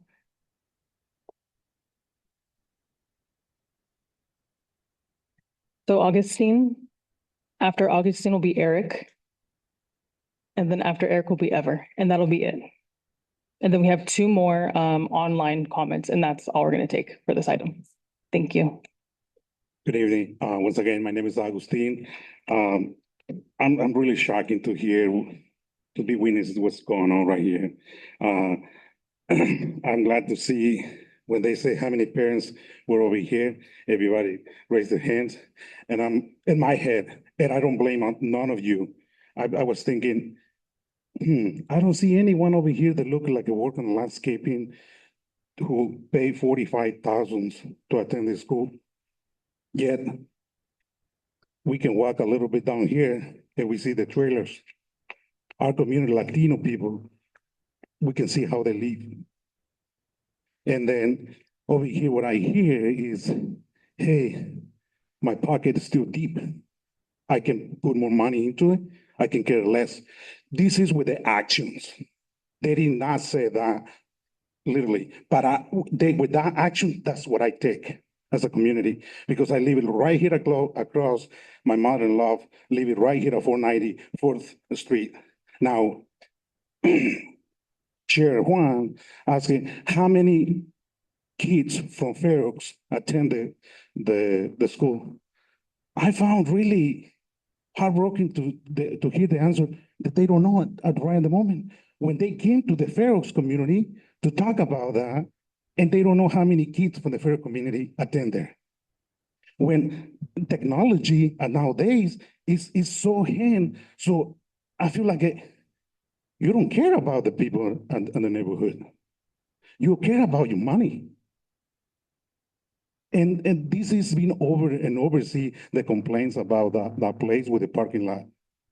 Someone needs to step up the game and say something and really put it on the table and look at deep and see what is the outcome and the quality of life of the neighbors.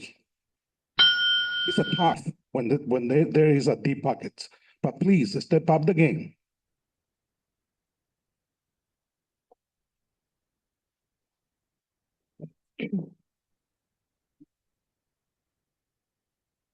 Good evening. Excuse me. My name is Eric, and we live on 14th Avenue. We have been living there for more than 10 years, and we don't have any intention to move, so we, intend to stay here. I have a son who's going to Synapse. I've been a Synapse parent for 6 years. He started in kindergarten.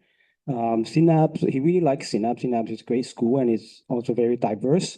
As Jim mentioned, 30% of the people receive financial aid there. So my son really likes the school, likes the teachers and his friends. And speaking of from personal experience, I drop off, pick up. I've seen Jim and the staff members, maybe sometimes just 5-10 of them every day. And sometimes I see myself if I drive inside a parking lot, and if there's space in front, and Jim would just wave me all the way, to actually go to the front. So even though there's no car behind me, just so that we can have enough room. So I see that not they are out there, they're actually doing the work and making sure that, actively managing traffic. And additionally, I think they're also helping with the neighborhood in beautification and also helping to clean the areas. So also I have a daughter who is going to attend Synapse in a few months. So I hope that we can find a way that we can support the school. Thank you. Thank you.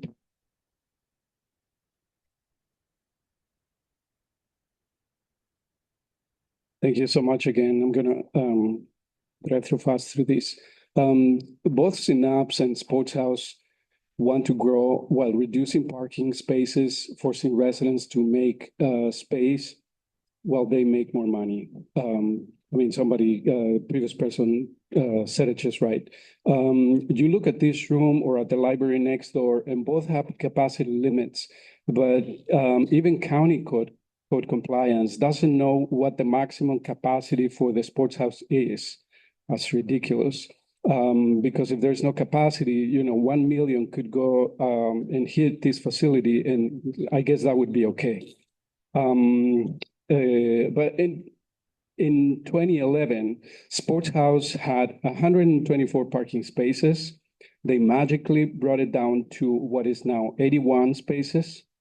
And in 2017, Synapse got a new permit to cut the number of on-site parking spaces from 144 to 127, while increasing the number of students to 260.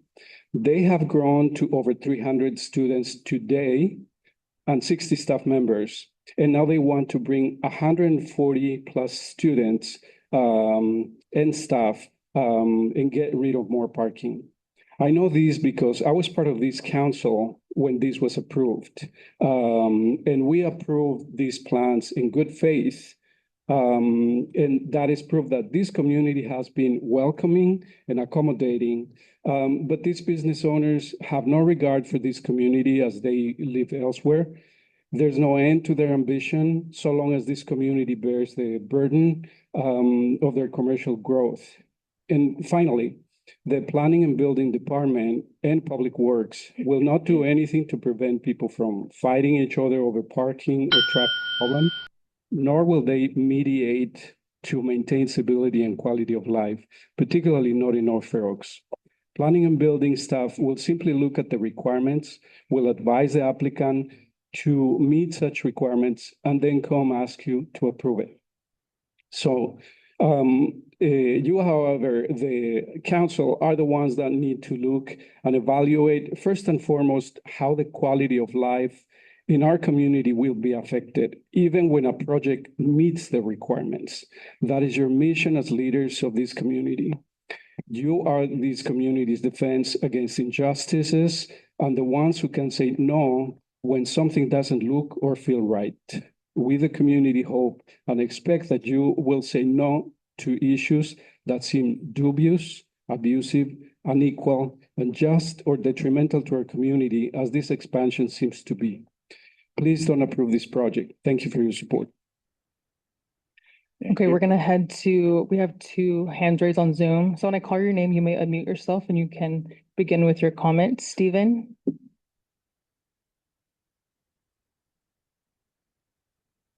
Hi. Stephen, Hi. Can you hear me? yes, we can hear you.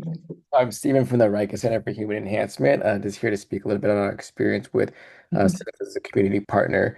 Riker Center has been in the Fair Oaks neighborhood for 30 years now. We provide recreational enrichment opportunities for all community members, and our mission is provided in an environment of non-judgment and mutual respect. We partner with Synapse for over a decade now, providing music, nature, fitness programs, after-school programs for their students, as well as team building opportunities for their staff. Beyond that, we've had a number of Synapse families come in and staff as well to participate in programs at the Riker Center, as well as support our fundraising efforts. Synapse has opened up their parking lot for our annual fundraiser as well. All of this kind of helps us to support our programs and also support our scholarship program, which allows us to provide programming at a reduced cost for other community members as well. A number of their students have also gone on to support our community service programs.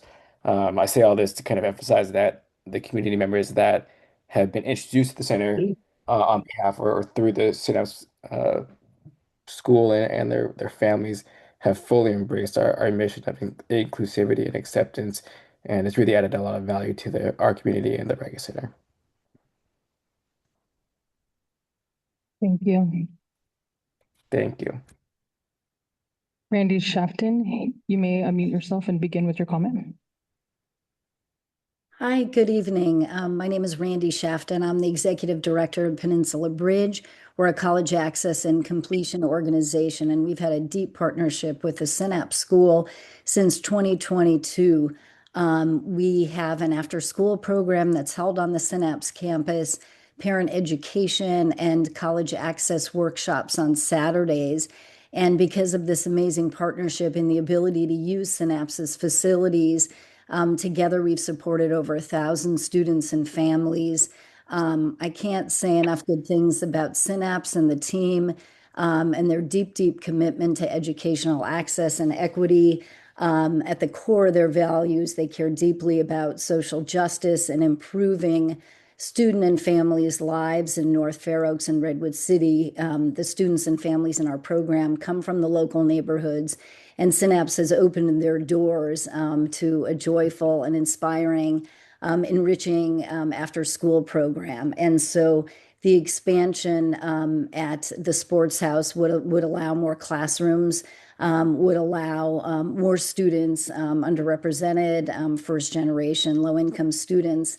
That's who we serve at Peninsula Bridge and families to continue to be supported at the Synapse site.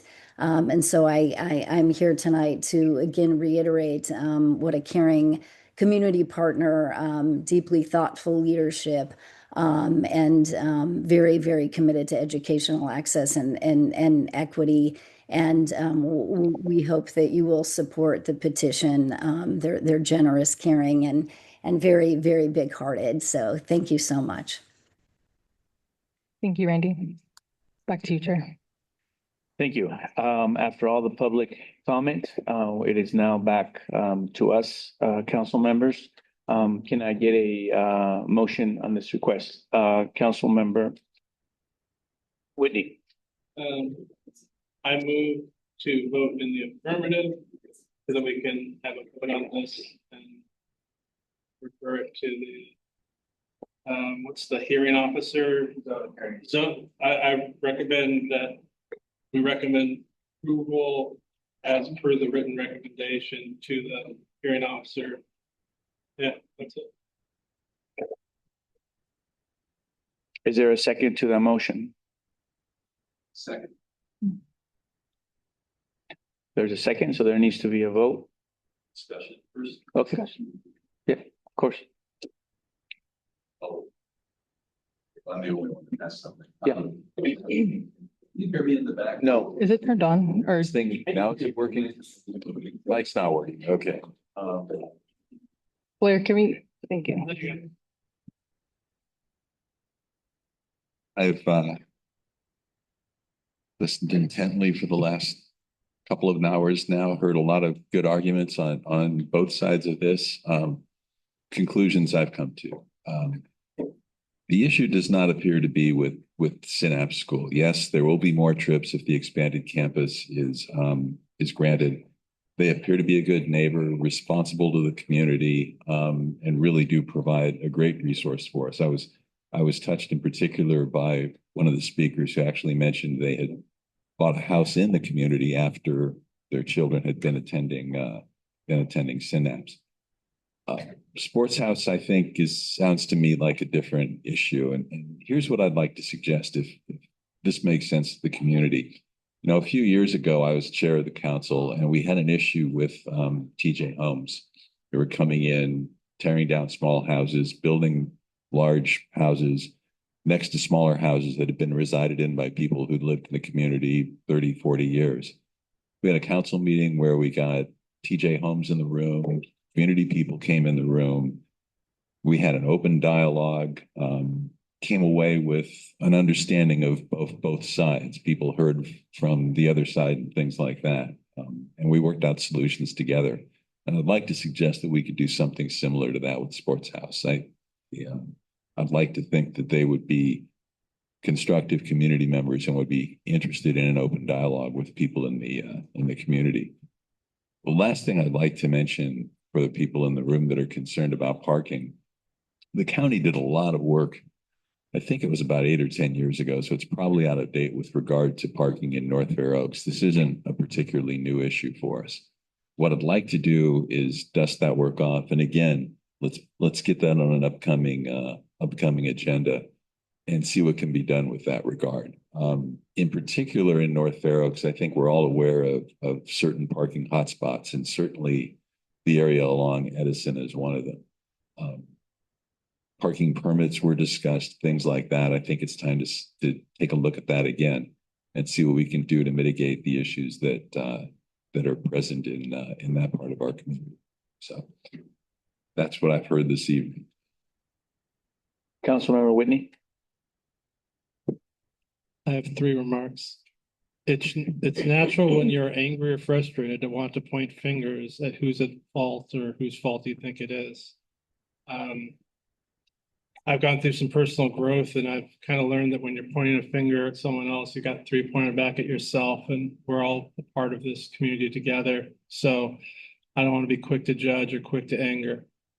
We have a lot of less than good neighbors, things like work trucks, non-permitted rental units with extra demands on increasingly scarce public goods like free street parking. So there's a lot of factors that are making people angry and frustrated. And just because this is on the agenda, everyone's pointing their finger at Synapse School like they're the problem. I don't think parking is going to suddenly get great in North Fair Oaks just because Synapse School was denied a permit.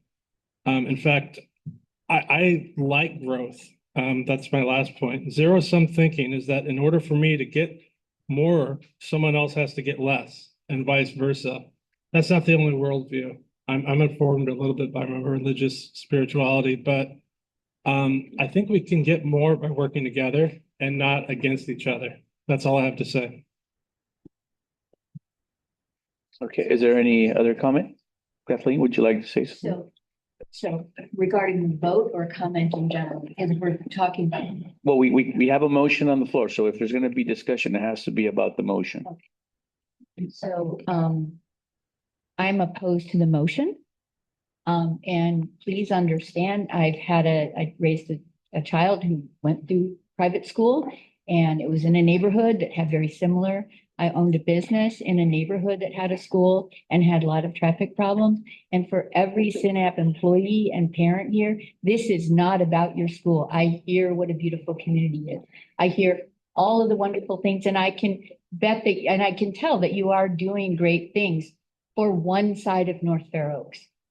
And now, and not only that, the problem that I have here, more importantly than anything else, and I kind of resent your remark, this relationship between Synapse and Sport House needs to be figured out. And maybe we don't get that opportunity because that's a business decision, but there's too many crossovers. There are too many things that the school doesn't have to worry about that severe there, but the neighborhood on the other side of Fifth Avenue is significantly impacted by any decision that is made tonight.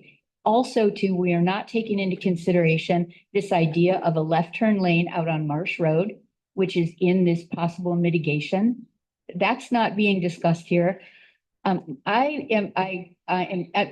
believe me, I believe in education. I work in education. I was a small business owner. I am now a long-term sub/instructional aide in the heart of North Fair Oaks at the KIPP Excelencia School. There are so many things we would like to see for KIPP. Better parking. We have 100 teachers and staff. Oh, there are only 40 parking spaces. So if there's extra parking available in North Fair Oaks, I know 60 teachers that come into the neighborhood every day to educate our kids, our immigrant kids, our low-income families in the heart of North Fair Oaks.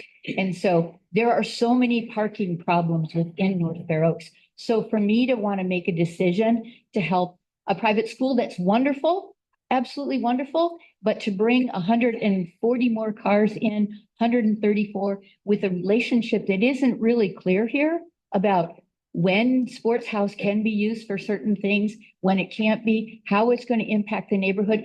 If you would come, every person in this room would come every day and see what life is like in North Fair Oaks in our streets.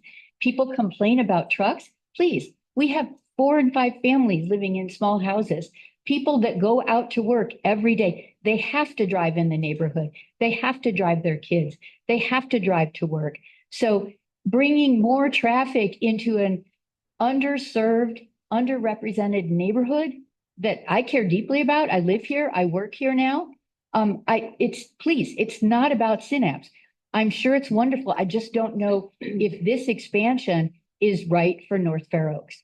So I am absolutely against this for so many reasons, and probably deeply the impact that it does have on people that live and have to process all of this extra traffic.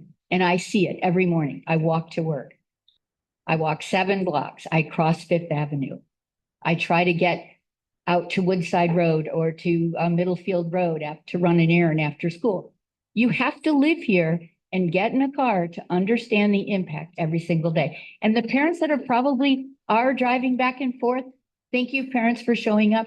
They don't see it the same way those of us that live here do. So thank you for people from North Fair Oaks that showed up today to support. This is a beautiful thing. We've never had so many people from North Fair Oaks here tonight. So thank you. Thank you for showing up. Please come every Thursday. Okay, we have Well, I will say one more thing. I'm a little disappointed in DPW and planning because I don't know how we got this far.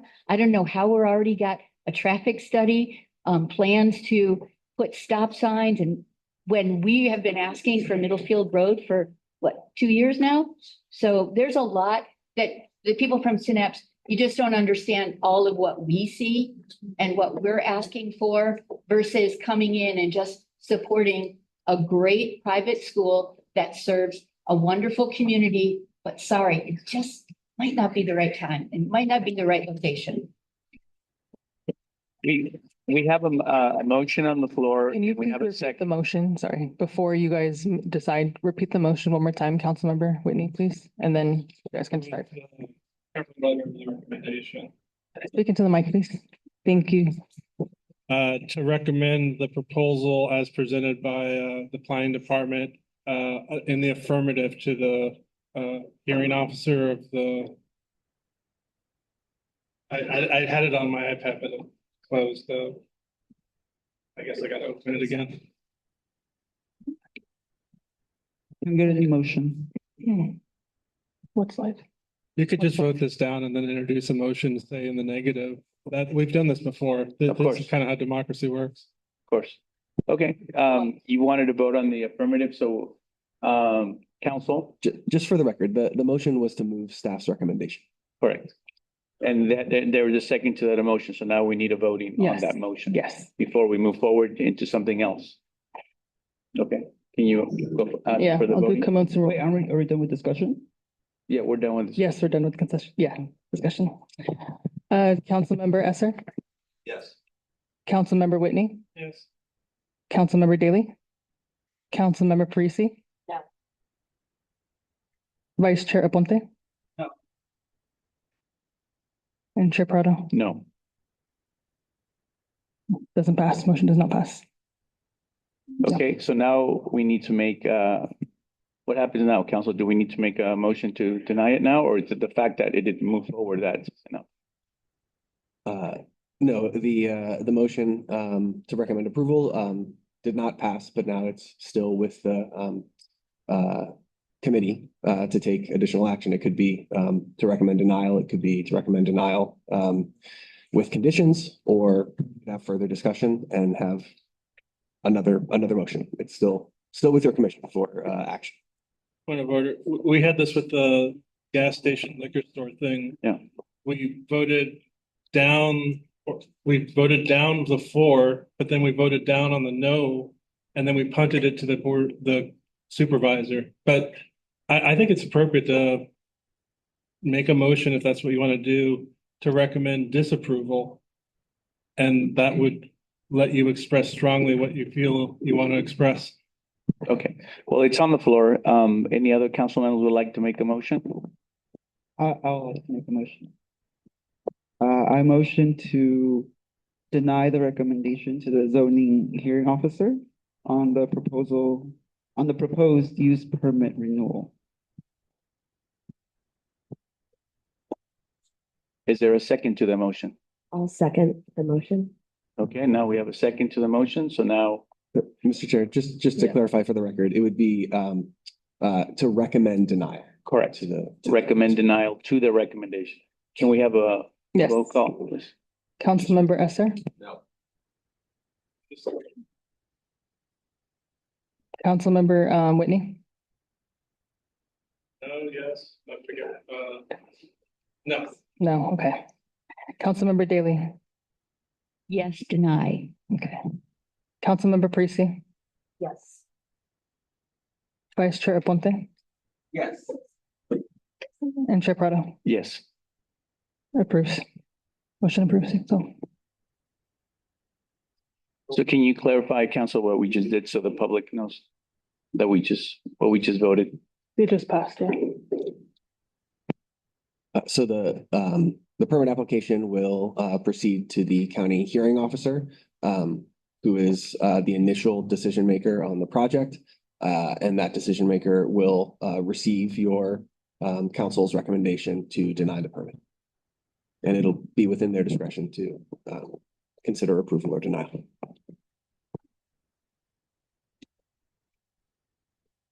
Are they the final approver? Mr. Chair, I take questions from the council, and so if you'd like me to answer that question, I'm happy to, but I don't field questions from the public. If you'd like me to answer that question, I'm happy. Yes, because a council member asked, yes, please, if you could tell us. The hearing officer's decision is subject to appeal.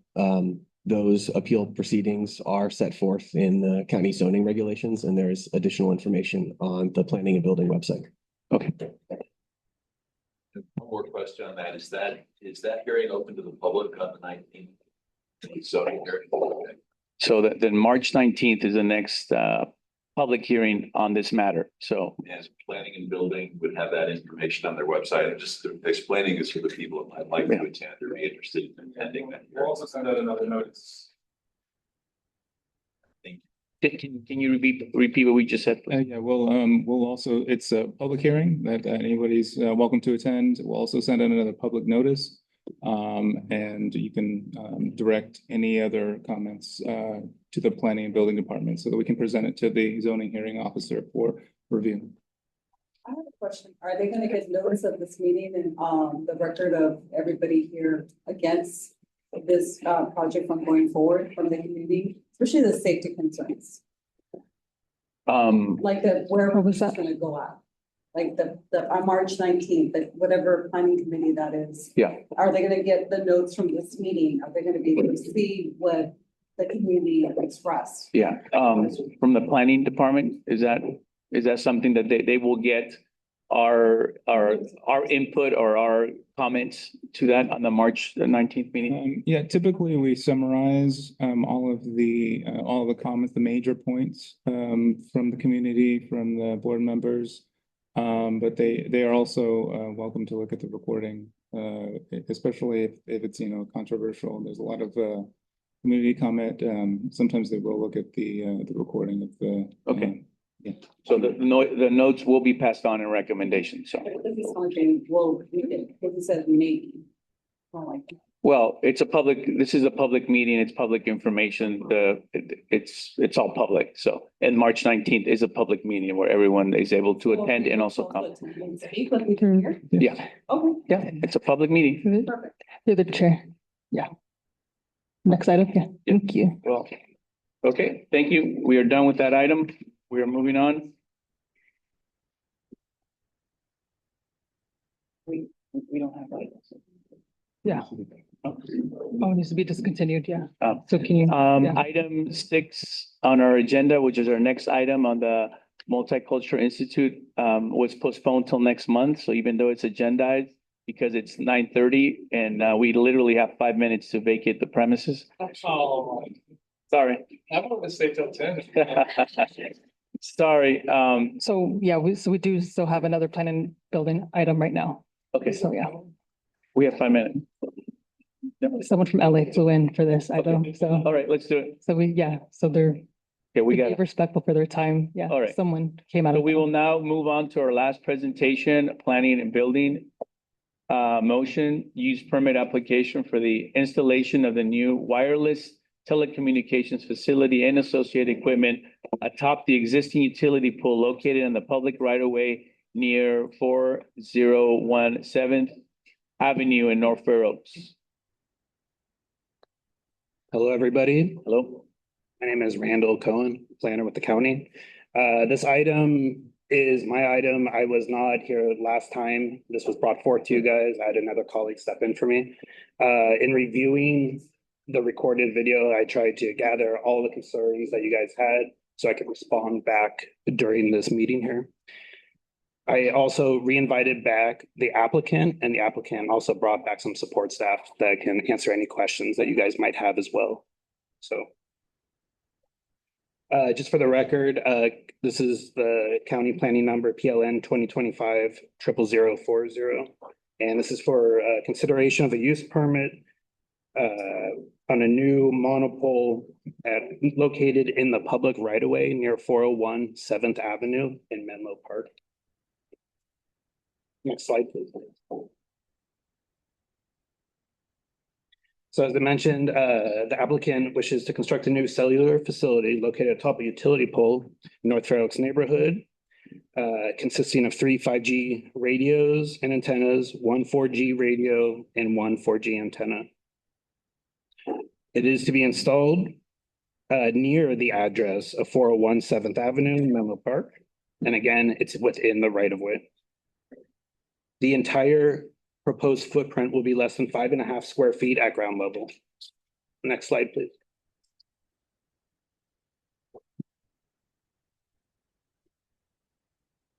As you can see, it's really close to Middlefield. It is still within the neighborhood mixed use zoning district.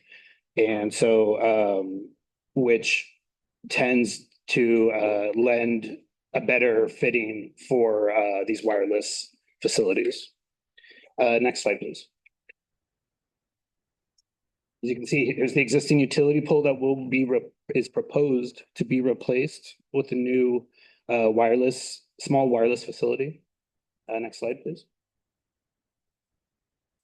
So the current pole elevation is at 29 feet 2 inches. When we joined you guys last time, we had previously proposed at 34 feet, and we had some concerns that I gathered from the video about radiation, blowout into the community. So with discussion with the applicant, we have a new rendering proposal to go all the way up to 46 feet 9 inches. And as you can see, it's significantly higher. The radio antennas would be above the structures at that point. And next slide, please. And these are the elevations of existing and proposed. So just a graphic just for to digest it. As I mentioned, it'd be 17 feet 9 inches above the current elevation. So it's going to go up.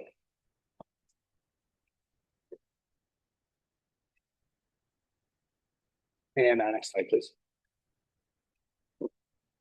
And here's photo simulations provided by the applicant for that. As you can see, it would be significantly higher. Next slide, please. So not to read the whole slide to you, but under the county wireless telecommunication facility ordinance 6512.2I, we have the capacity or the ability to raise the pole higher than the standards that the zoning allows. So for this situation, it's actually only going over a foot and change for the zoning district. But as you can see from the ordinance, they potentially have the ability to go up to 150 feet, which is not the case.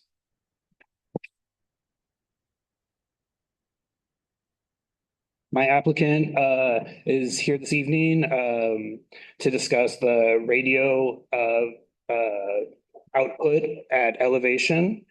We're here also to discuss, to provide explanation of the alternative locations and explain why this location was picked for this facility. And we had some comments before with noticing in the neighborhood. People said that they didn't receive noticing in time. So we sent it out extra early this time with more than an advanced 10-day notice. And as you are aware, out 300 feet. It was issued to property owners only as directed by ordinance and not occupants. Next slide, please. And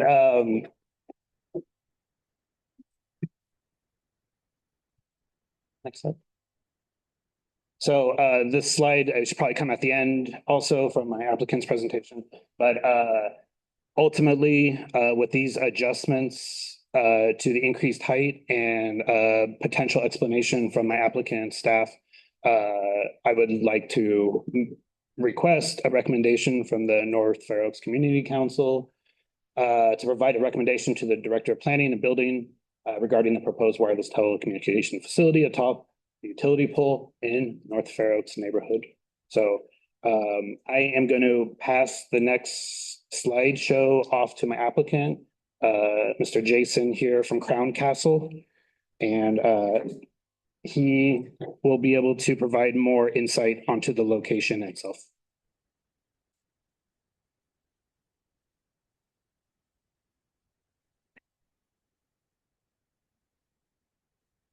Thank you. Good evening. So again, my name is Jason Camarina. I work with Crown Castle. I'm a network permitting specialist. I was here on the introduction of this application a few months ago. We were asked to put together a quick presentation on our site selection and why we chose this specific location for this site. One of my managers is with me. She works in the RF department. Her name is Jerry. We're going to kind of tag team here. I'm going to let her kick it off. You want to kick it off? Okay. North Fair Oaks Community Council. My name is Jerry. My name is Jerry Freeman. I have worked at Crown Castle for over 10 years. I've worked in the wireless industry for over 30 years with Sprint, Cricket, Metro, T-Mobile, and now Crown Castle. I have an electrical engineering degree, and I'm just here to support my colleague here on this proposed North Fair Oaks Node 7. It's proposed near the intersection of Middlefield and 7th. So just as a background, you may have heard it before, but my company works with the wireless carriers to improve the networks around. This particular one is for the community of North Fair Oaks. The Verizon system here does require capacity relief. And so Crown Castle works with the wireless carriers. They provide us locations to build to achieve their wireless coverage objectives. As I mentioned, I'm with our Crown Castle RF engineering department. When Crown builds a node or locations, we review the nodes internally between our permitting group, our fiber group, our engineering group. We review the feasibility with the local codes, jurisdiction requirements, as well as our RF engineering requirements to make sure that we do achieve our customers' objectives. We go through a node location approval process with the carrier, our customer RF engineering team. And so my team typically takes care of that. Next slide, please. All right, I just went over that. Jason, do you want to go through the next one? Yeah, sure, no problem. So we're just kind of touching here at the first slide regarding, we jumped to the zoning regulations. I think Randall spoke a little bit about this. Back to the other side, information about this. That's just what I was going over. Okay. Yeah, it just highlights the site selection process. Basically, we're approached by a carrier or a customer. In this case, it's Verizon. They bring us a location and their objective, and then they ask us to look at it to see if it's a feasible location. Step 2, Crown Castle kind of vets it. We look at it and evaluate it internally through all the different work groups, permitting, fiber, utilities. we'll evaluate the site to make sure that, we look at the regulations, codes, ordinances, as far as from a permitting perspective within the jurisdiction. We make sure that it follows anything, anything in the code of the ordinances. Fiber looks at it from a fiber path to feed the service to that location. Utilities and the engineering group, they will look at it and they'll apply like any PG&E GO95 requirements, which we'll kind of touch base in further in the presentation. But this is kind of just the high level overview of the site selection process. Once Crown Castle evaluates it internally, we will either say, yes, the site will work based on whatever it is, or no, it won't work because it's violating some type of, regulation within the jurisdiction. We just cannot build it on the pole itself because of other GO95 or PG&E requirements. And then if it does not work, we will look at alternate locations and suggest another location back to the carrier, which is Verizon in this case. So the fourth step is if we approve it, then it just kind of gets confirmed. If we say that it will not work for whatever reason, X, Y, and Z, then we will propose a secondary location, and then Verizon will either approve that or deny that. And it's just if they deny it, it's just kind of a circle. We go back and forth. So that's just what this really kind of highlights is the site selection process. Feel free to go to the next slide. This is kind of touching a little bit of what Randall mentioned. This is section 6512.2 of the zoning regulations for the county of San Mateo. And based on this section, I'll just kind of read through it really quick. Segment B states new wireless telecommunication facilities shall not be located in areas zoned residential.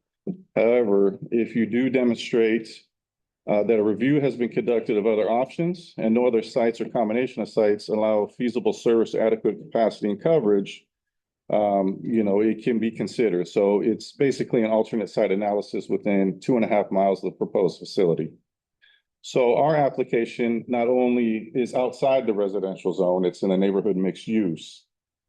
We are actually also demonstrating, an alternate site analysis, which is kind of part of this presentation. We supply documents to the county with an evaluation of other locations as well.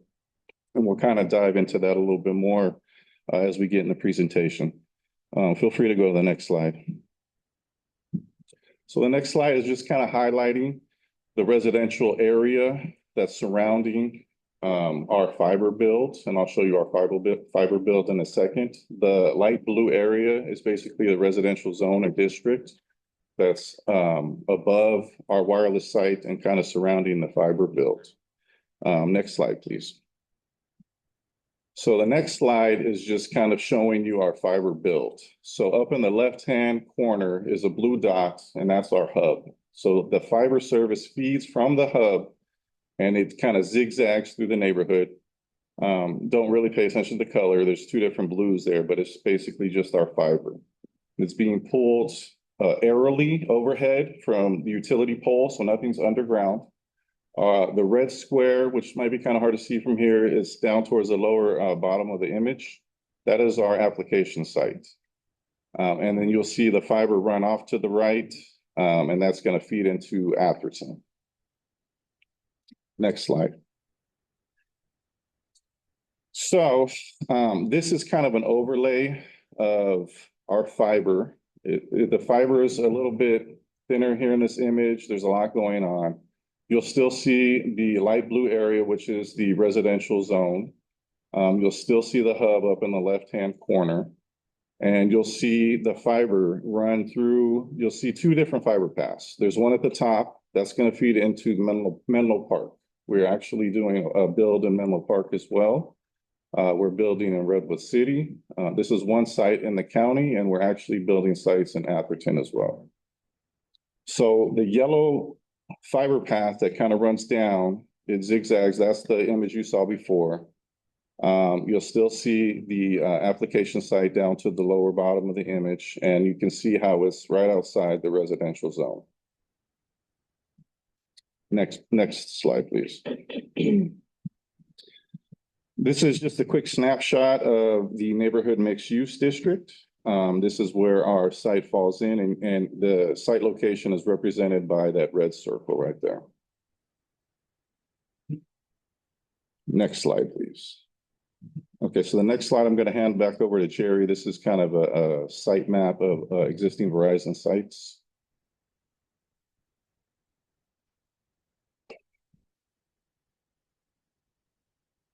On this map, the blue dot represents the proposed wireless facility.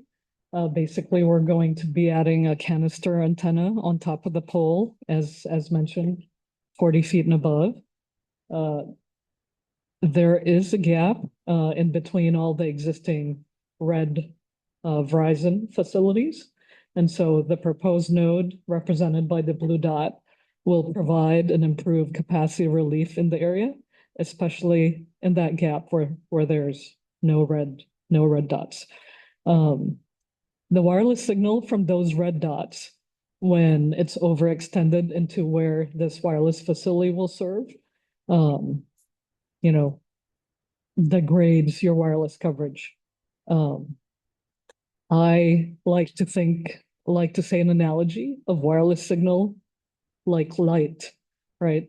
If you have a property and you add rooms because you need more beds or you have more people, when wireless coverage demands more users, then you need to add more wireless facilities, and that's where the blue dot is represented. It fills a critical gap between all the red dots so that the coverage from those red dots can serve the immediate area.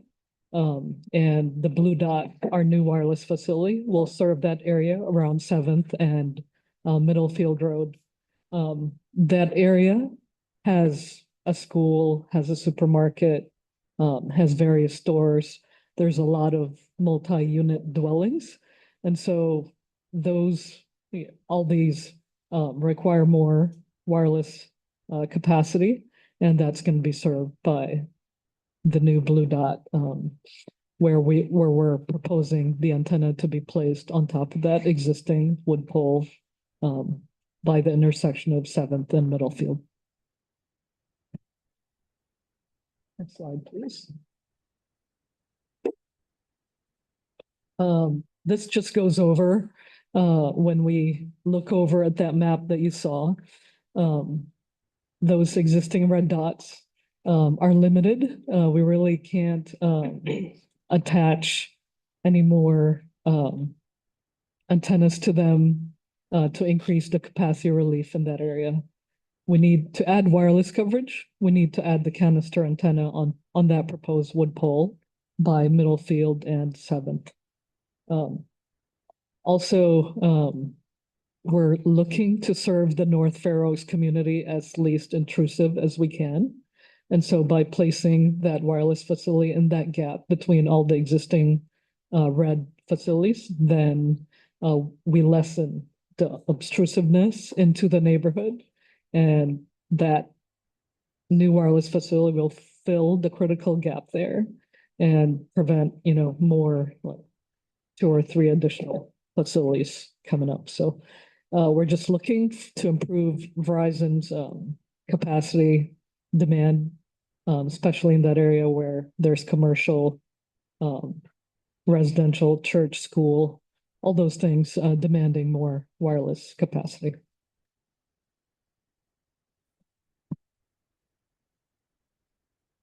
I'm just also going to touch base on this slide too, just to kind of piggyback. The last sentence states, and this was kind of provided to us from Verizon. They have a specific objective with this site. It was specifically selected because it serves as a critical gap filler and capacity solution, just kind of as Jerry was saying. But because the node is locationally dependent on other nodes of the network, moving a node too far from its proposed location will result in an inability to meet coverage objectives and thereby impair the network. So that's kind of important too, because when we do our site selection process, we're only able to move a site so far away because of the carrier's objective.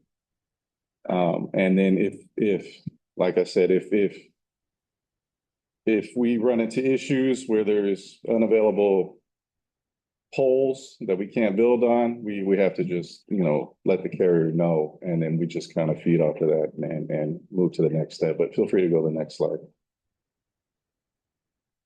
So this kind of speaks about the aerial construction regulations Crown Castle must follow. There's a lot when trying to construct and build a small wireless facility.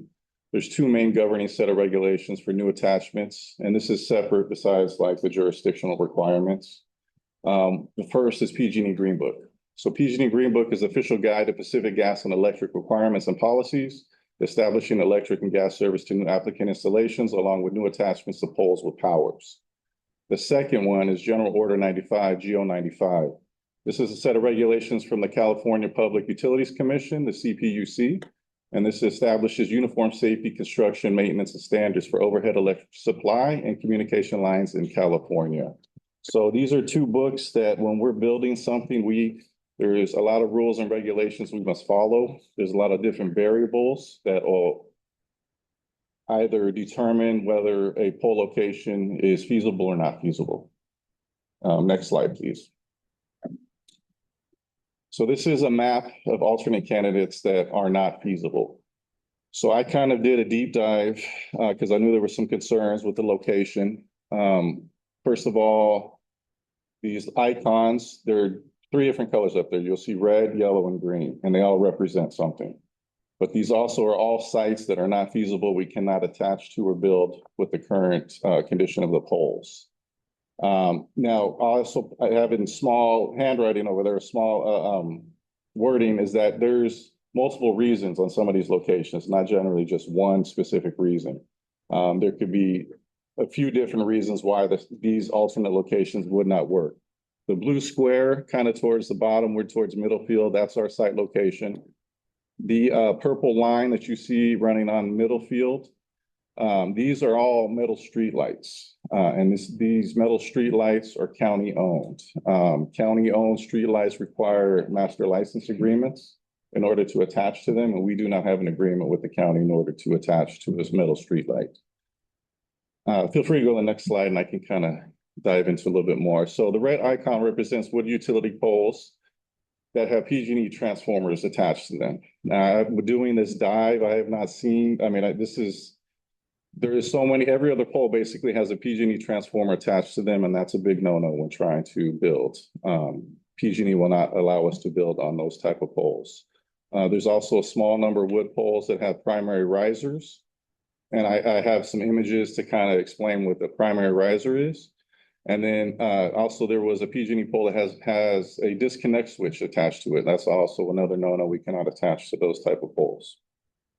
The yellow icon represents wood utility poles with existing attachment configurations that do not supply the proper clearance. These are kind of like GO 95 infractions that I mentioned. You have to have a certain amount of distance, footage between, utility lines, communication lines, power, primary power, secondary power, even like luminaires that are attached to the poles. There's all these different variables we have to consider, and that's what the GO 95 and the PG&E regulations govern. The green icon represents wood utility poles that are surrounded by trees. Now that's also another variable here that we have to consider, because when we attach to a wood utility pole with trees surrounding it, it's just going to kill the signal. It's just going to degrade it significantly. And it's pointless really to attach to a pole with a tree surrounding it. And then, like I stated, the purple line represents the metal street lights. And this area too would require underground construction. So this is a lot more intrusive to the public. It will disrupt traffic, and then the build time and construction time for pulling something underground is going to double. It's just going to increase compared to how we're proposing our build currently.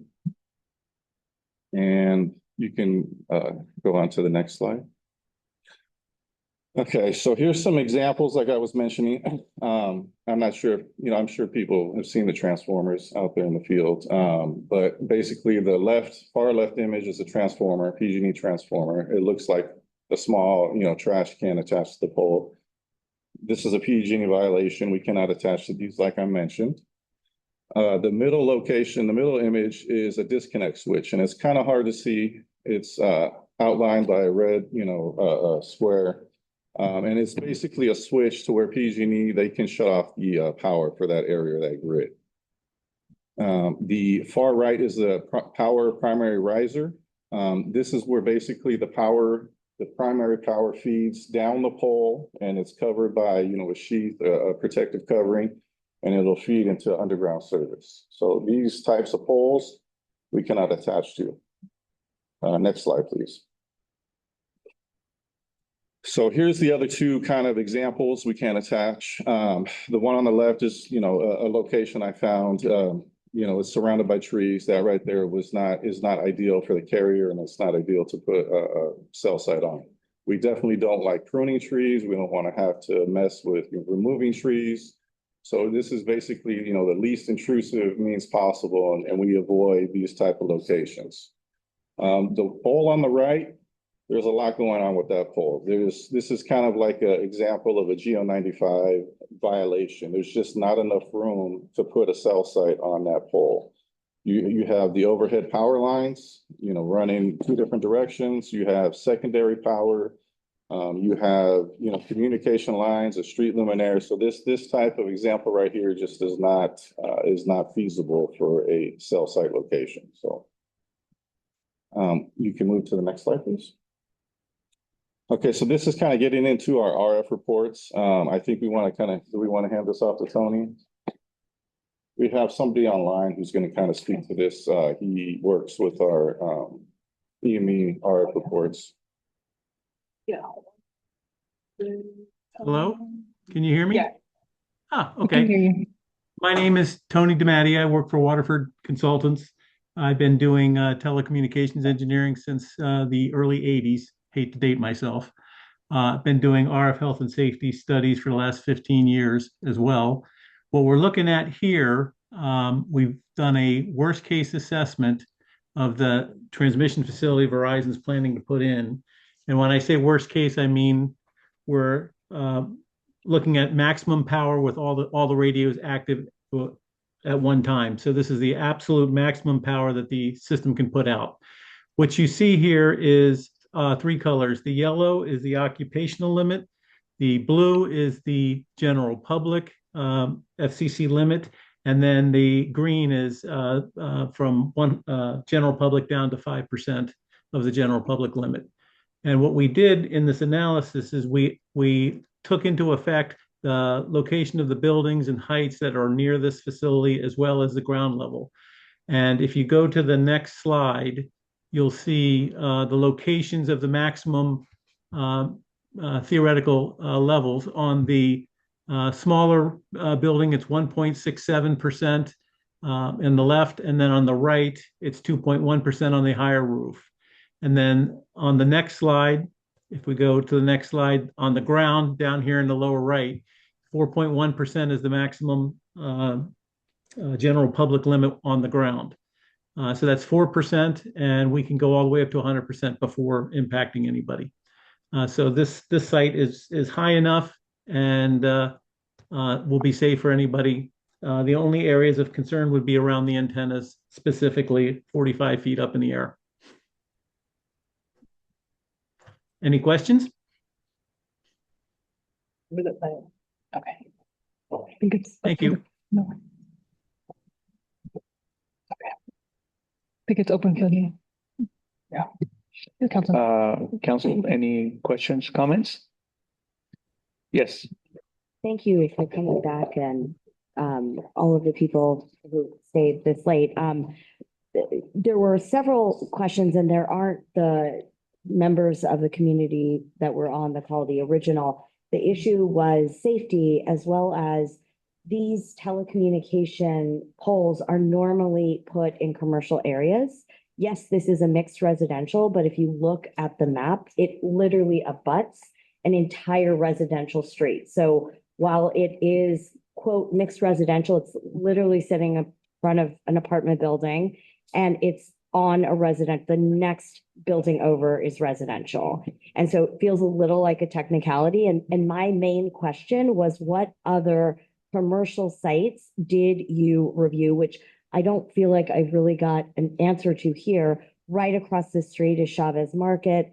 And that has no trees and lots, and not just Chavez, that whole other side is all commercial. I don't understand why it needs to be abutting a residential neighborhood in front of an apartment complex when it really is better suited for a commercial property. And I feel like I've not really gotten a good reason as to what commercial options. I don't understand why Middlefield's off the table, but I understand getting permission from the county, but that doesn't seem like the hardest thing to do.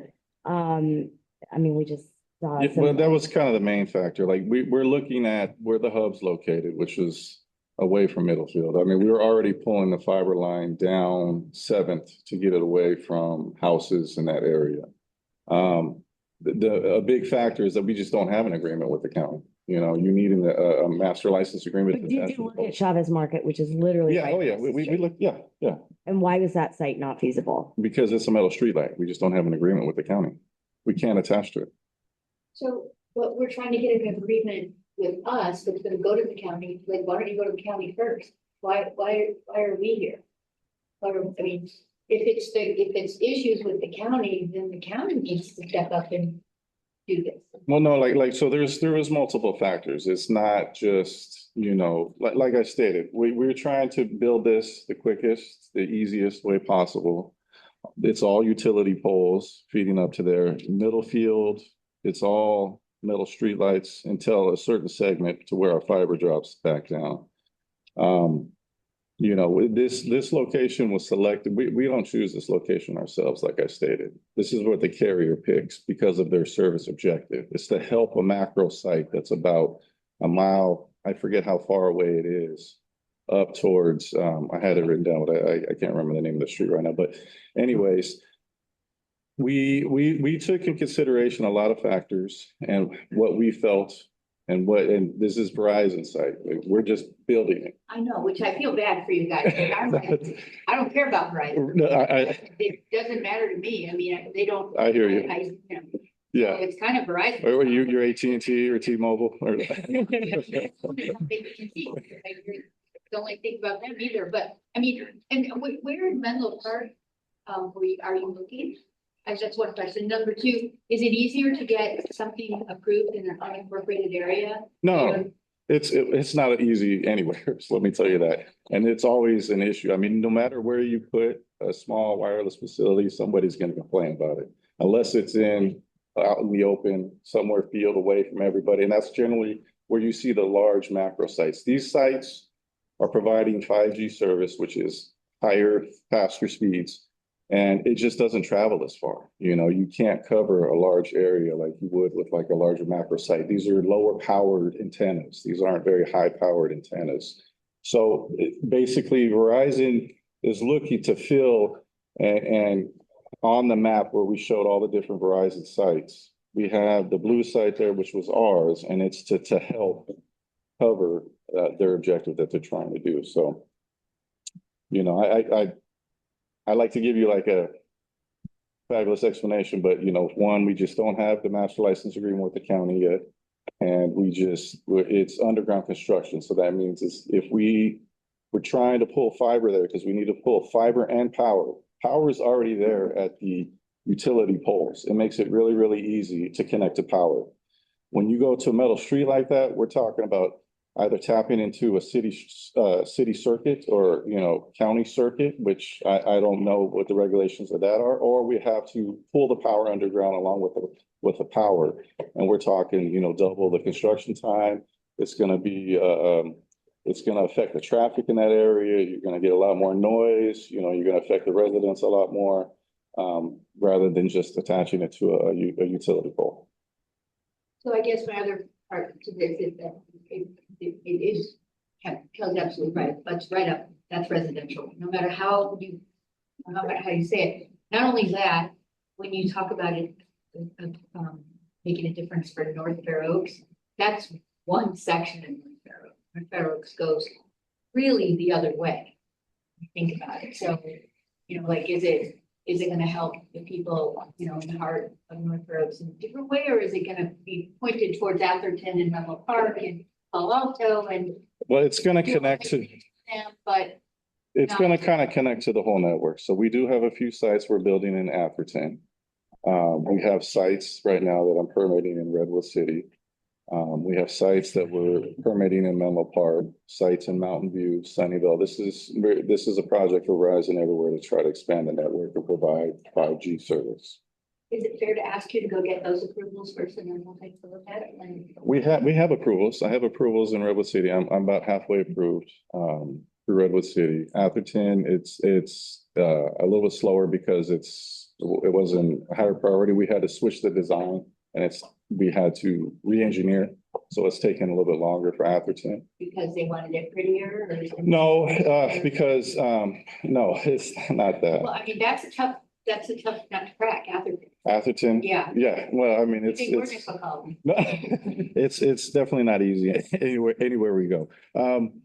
No, we do have permits. I mean, we have permits in different jurisdictions. We have built, Milpitas, we've halfway built, Union City, we've halfway built. So, this is a big project, so. Oh, sure, go ahead. I just want to cover some things on this map here that Tony may not have mentioned. As far as the RF emission.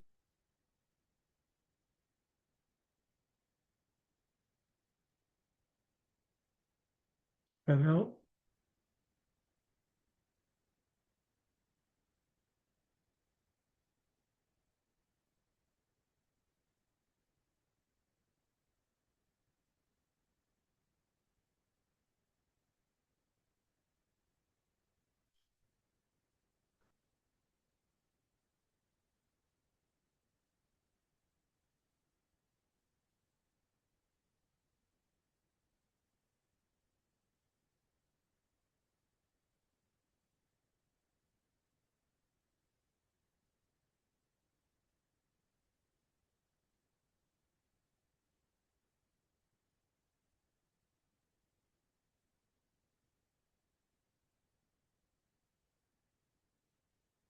Did you drop me?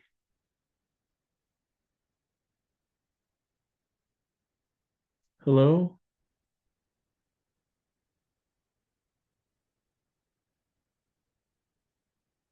Hello?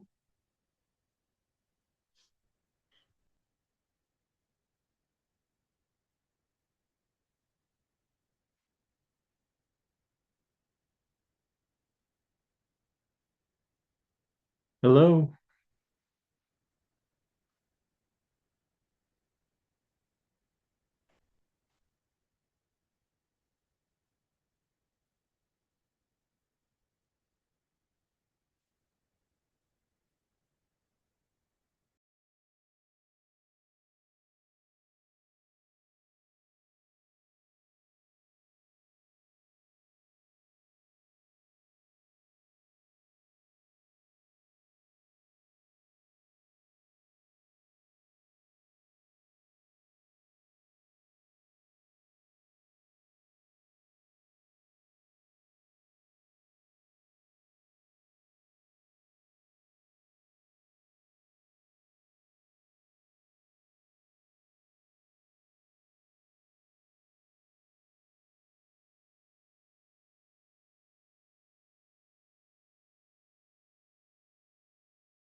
this project is back on the table.